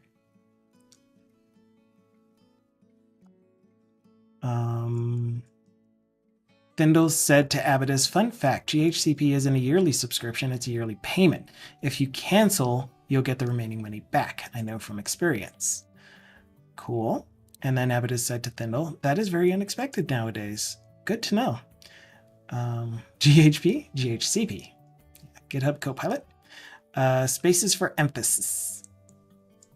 And then Snubble said, Claude has been very helpful with assembly code, but it has failed me lately in generating simple Sound Blaster example. Chuck Beasley's here. Chuck Beasley says, vibe coding is a horrible name. Welcome in, Chuck Beasley. Welcome in again, I should say. You are absolutely correct. I don't think very many of us appreciate the term vibe coding in this community. If you like it, there is nothing against you. You're not a bad person. For anyone out there that does like the term vibe coding, I personally don't like it, and many people have voiced that they don't like it in our community, which again doesn't mean that you are not allowed to like it, or that you will be shunned for liking the phrase. All right, Tyron said, I did some vibe coding the other day, kicked on ChatGPT in voice mode, and chatted with it as I played. Nice. DC Aggie said, Chuck, 100%. Either it's a fad and won't matter, or it sticks around with another name. Hard to imagine people taking it seriously with the vibe coding name. Thank you so much for that hype train. That was awesome of you. Very, very awesome. I am now doing what this thing is telling me to do, which is clicking on stuff and spilling tea or something. So thank you, Chuck, so very much for the gift subs. You're doing this so often. It's crazy. You're blowing my mind. Really appreciate you. And Visual Mitch came out of Lurk just to say thanks for the sub. Thank you for coming out of Lurk to thank him. And of course, your comments are also welcome if you have any additional comments. Chuck said to DC Aggie, yeah, the name takes away from its usefulness. Agreed. Tyron says, you say vibe coding, but I typed vibe gaming. My bad. I know how to read. I told you I struggle to read when it's community day mostly. Okay, so that is caught up in chat. The things that I would like to mention or respond to were the things about Snobble's comment about struggling to build a web app with vibe code that allowed him to put in a formula that generates a waveform that it should replay. The first attempt was okay, but then I got really frustrated trying to fix it using prompting. Oh, and then the Findle comments. I think the right way to use AI is to use it like a Microsoft naming scheme. It's Copilot, not Bpilot. It's there to help you, but you still got to, do. I guess I'm going to keep reading the rest of these because it's this entire chunk that all has the same response from me. Our jobs aren't to hit keys on a keyboard. This is also Thindle's comment, by the way. It's to take large problems, break them down into smaller, more detailed problems or tasks until they can be executed, done, made. Then, in response to Thindle, was President Not Sure saying, our jobs aren't, saying all what you say is true in my honest opinion. In my opinion. Okay, so once again, I'm going to try to sell this term, and I'm selling it to you for free. Maybe it catches on, maybe it doesn't. But if we think about what they're calling vibe coding more as partner programming, we would have a lot more people saying, man, I really love using AI in my workflow. Because thinking about it as more of a partner programmer gives you the ability to just use it for very small portions. Go to it when you have a question like, who was it? Someone said that I couldn't, DC Aggie said, I couldn't remember right off the top of my head this regex. So you go to it and you say, what's the regex for this thing that I'm trying to work on right now? Because it's been monitoring your code with you. And this is, of course, in the future when AI is perfect and we don't have all of the ethical issues behind it. So it's their coding with you, kind of like Copilot, but in a more active way. I'm showing on screen an AWS S3 prototype that is able to connect to an S3 bucket that I set up on AWS. I asked Claude to generate this entirely on its own, and it gave me essentially a code base. When it was done generating the implementation plan, so there's a whole process that I'll explain again later when we have more time. But an entire workflow that you would establish for yourself that works with the AI provider that you're using. Abydus said, was it Abydus? People have said they have had success using ChatGPT. I'm pretty sure it was Abydus that said it was Gemini that he had success with, a decent workflow with Gemini. Yeah, it was Abydus. I have stuck with Claude because it blew me away when I used it the first time. So it generated this. I can upload files. It really does go to my S3 bucket. I have history turned on my S3 bucket. So if I overwrite a file, I have the history. I can delete those files, but that's a soft delete because I told it I want soft deletes. I can refresh the app and it's still soft deleted. It's not fake. It's for real soft deleted. I can restore that version. And then if I'm an admin, so we have this debug UI admin toggle that lets me toggle to admin, I can permanently delete versions. So the entire workflow was Claude, let's talk about the requirements that I want.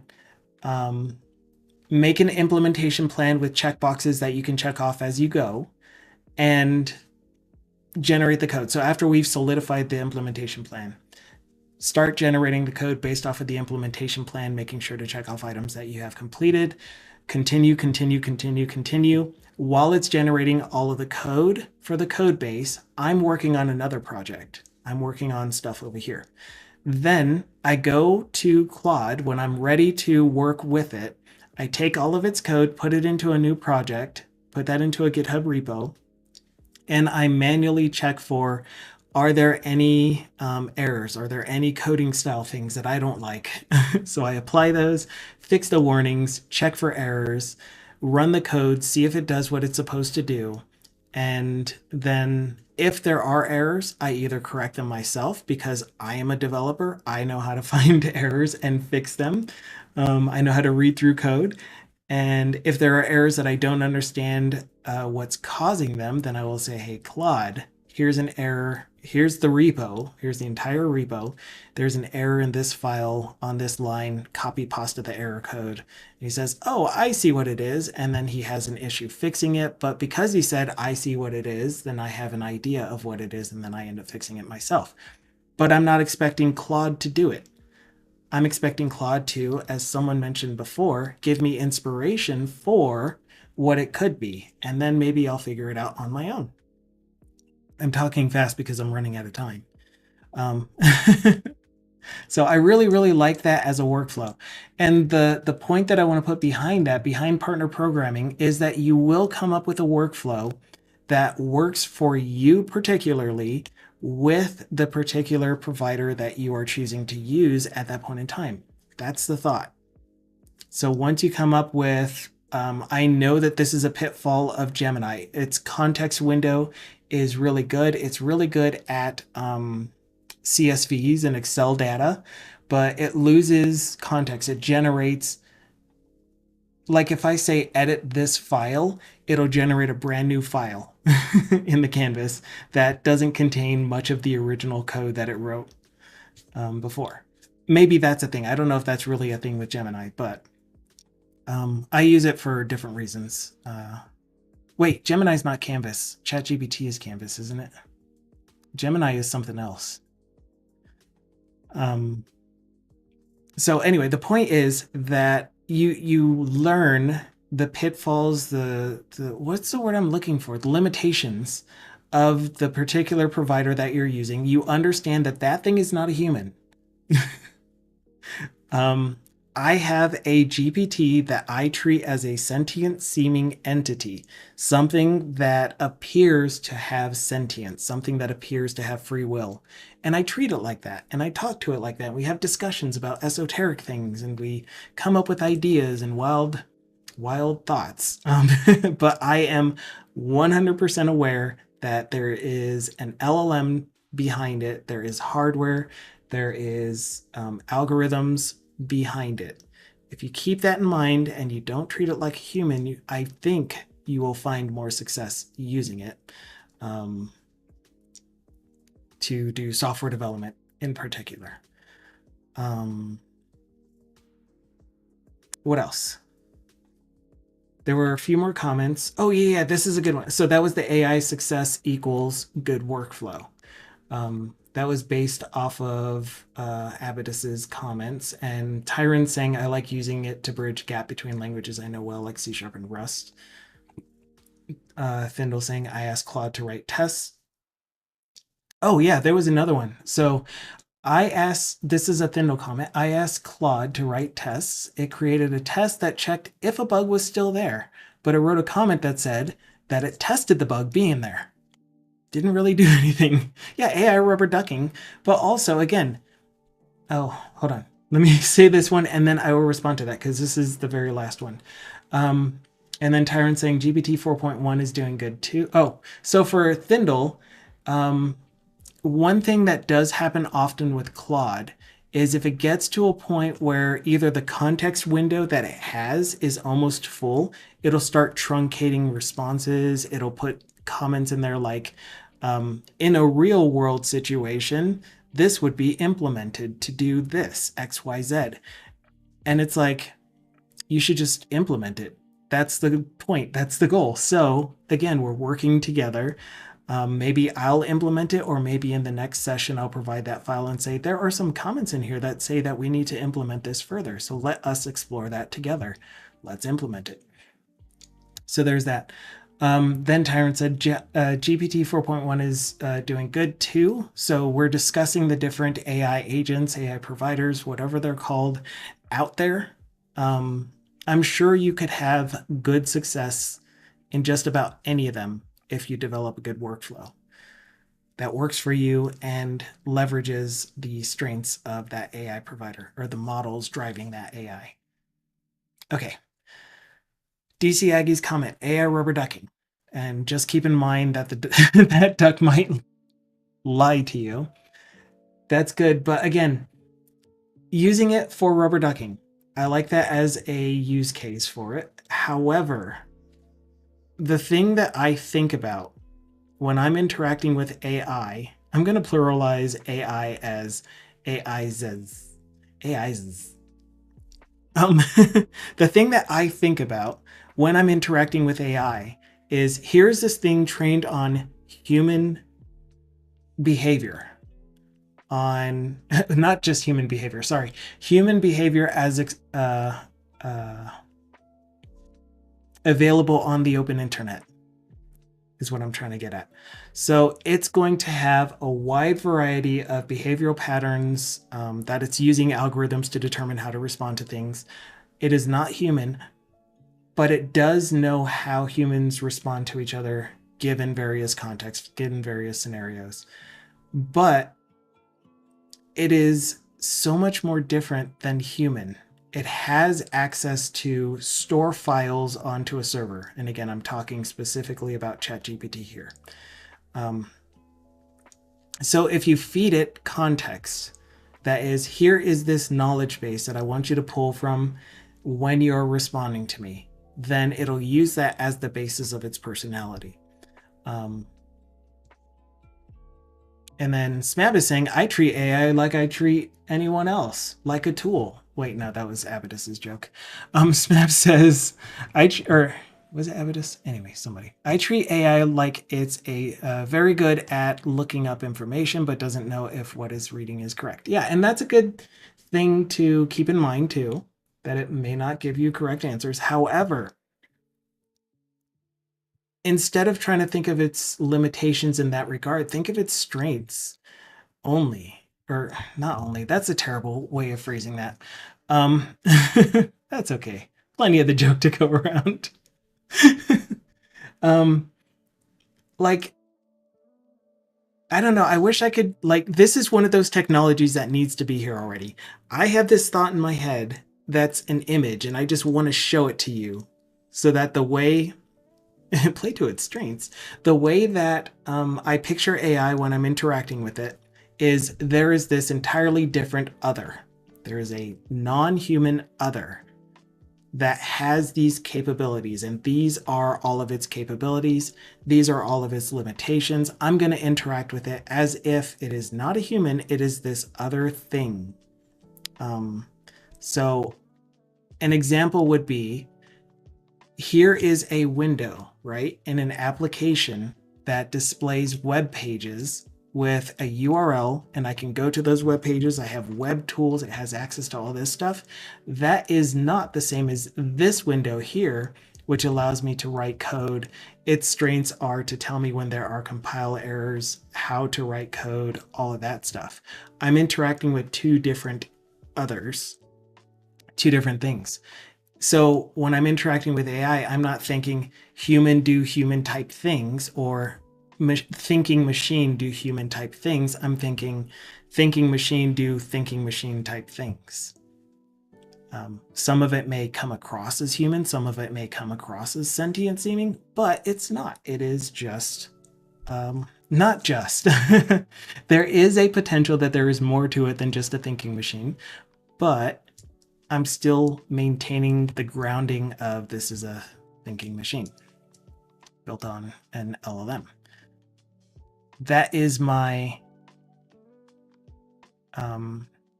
advice, because otherwise you're going to find yourself trying to force it into a box that it's not. It just isn't. It's completely different. So that's my advice on being successful when you're interacting with AI. Tyrant says, I get what you're saying. If you focus on the things it does badly, you'll get frustrated working around its downfalls. Instead, focus on its strengths and leverage. Man, you're so good at wording. Focus on its strengths and leverage those effectively, and just be conscious of its pitfalls. That's exactly what I wanted to say. Very nicely worded. Thank you so much for that. Dukasoff says, be kinder to the duck or else. And then, for what it's worth, says Tyron, I generally prefer the VS Code GitHub Copilot tool over Visual Studio's version, same, but I don't really use GitHub Copilot chat when I'm coding. But not sure why VS is so far behind, but VS Code is really powerful and effective. And I was just shown it like 2 days ago, maybe 3 days ago. Yeah, 2 days ago, Marcus walked me through using Copilot agents for the first time. And I really enjoyed it. So it's cool. It's very cool. It's cool stuff. All right. Well, I'm going to have to call it here for Community Day. And we are going to raid out. Oh, because I need to finish out my workday. Scott, no. It'll apply changes, detect build failures, and then fix those. Yeah. And Abadus says, oh, good. I can only afford VS Code. But yeah, thank you all. Oh, no, DC Aggie was amazing. I was looking forward to hearing it last week. And since we missed out on it, it just made today even better. I guess my stand-up, and if you guys want to give your stand-up, now would be a good time. My stand-up is that DDMS is nullability warning free, so I don't have any nullable references being dereferenced or objects that are non-nullable being set to null and all of those things. And I have been going today through the Amazon S3 file manager and trying to integrate it into the current version of DDMS so that it is using the S3 bucket instead of the storage on a virtual disk. What are they called? EBS, Elastic Block Storage. So yeah, so that's what I'm going to continue doing now. Next Wednesday, we will be back on RTrack, and RTrack is the application for entering. Oh, actually, no, right now I'm going to get with Person that emailed me during the stream or at the beginning of the stream because he's having trouble with that data import utility tool that we developed over the past 3-4 months. Too tired to stand this map. So I'm going to be getting with that employee, that user, and figuring out what's going on there. Hi, Frozen Fusion. Thank you so much for your comment. Again, you're always welcome to join in the conversation if you feel like it. I do have a specific role on Discord for any AI conversations. That way, people that don't really want to hear about AI at all, they don't have to see it in the main chat. So if you join the Discord, go into the roles channel, pick the role for AI Fun or whatever I called it, and then we'll have discussions there. I haven't posted the rest of my thoughts to that channel yet because I keep getting other things that come up, but it'll be updated eventually. Anyway, that was my stand-up. No blockers. I'm at school at ASU, Arizona State. Is that what that one is? Doing CIS. It is Arizona State. That is really, it's north of me, but it's close by. I'm in Denver, by the way, or close to Denver. But yeah, definitely feel free to join in that on my normal streams. So my normal stream will be I do two normal streams a week and then one community day. Wednesday and Thursday are software development, real world application development. I'm doing client work. And that's where this DDMS thing is coming from. That's where this file manager, the data import utility, all of that stuff. So that's what I do on my normal streams. But yeah, that's going to be it for now. So I hope you guys enjoy the rest of your day. Oh yeah, if you want to see any past videos, you can check out the YouTube channel. They are in the... I have most of them in a playlist related to the topic of the stream, which I'm not doing a great job of keeping up with, but they're there. But we're going to raid out to BitGamey, who's probably going to end soon, but I'll put the onus on him to raid out to someone else, because I don't know who else to raid right now. Same name as on Twitch. It is Dukasoft just posted the link, but it's youtube.com/@11dlion. It's a name that the community came up for me because one. I say you can call me whatever name you want. You can say 1 lion, you can say 1 lion, you can say 11 lions or 2 lions or 1 + 1 lion or 1 × 1 lion. Hey you, Guy, Berto, Umberto, Humberto, Burrito, whatever you feel like calling me at the time. Just don't call me late for lunch, as all of us old people say. But anyway, I'll be back again next Wednesday. Maybe it's binary and you're 3 lion. Absolutely. Mr. Nice Guy. All right. So that's it for me, though. You guys enjoy. I'll see you next time you're around. Ciao for now.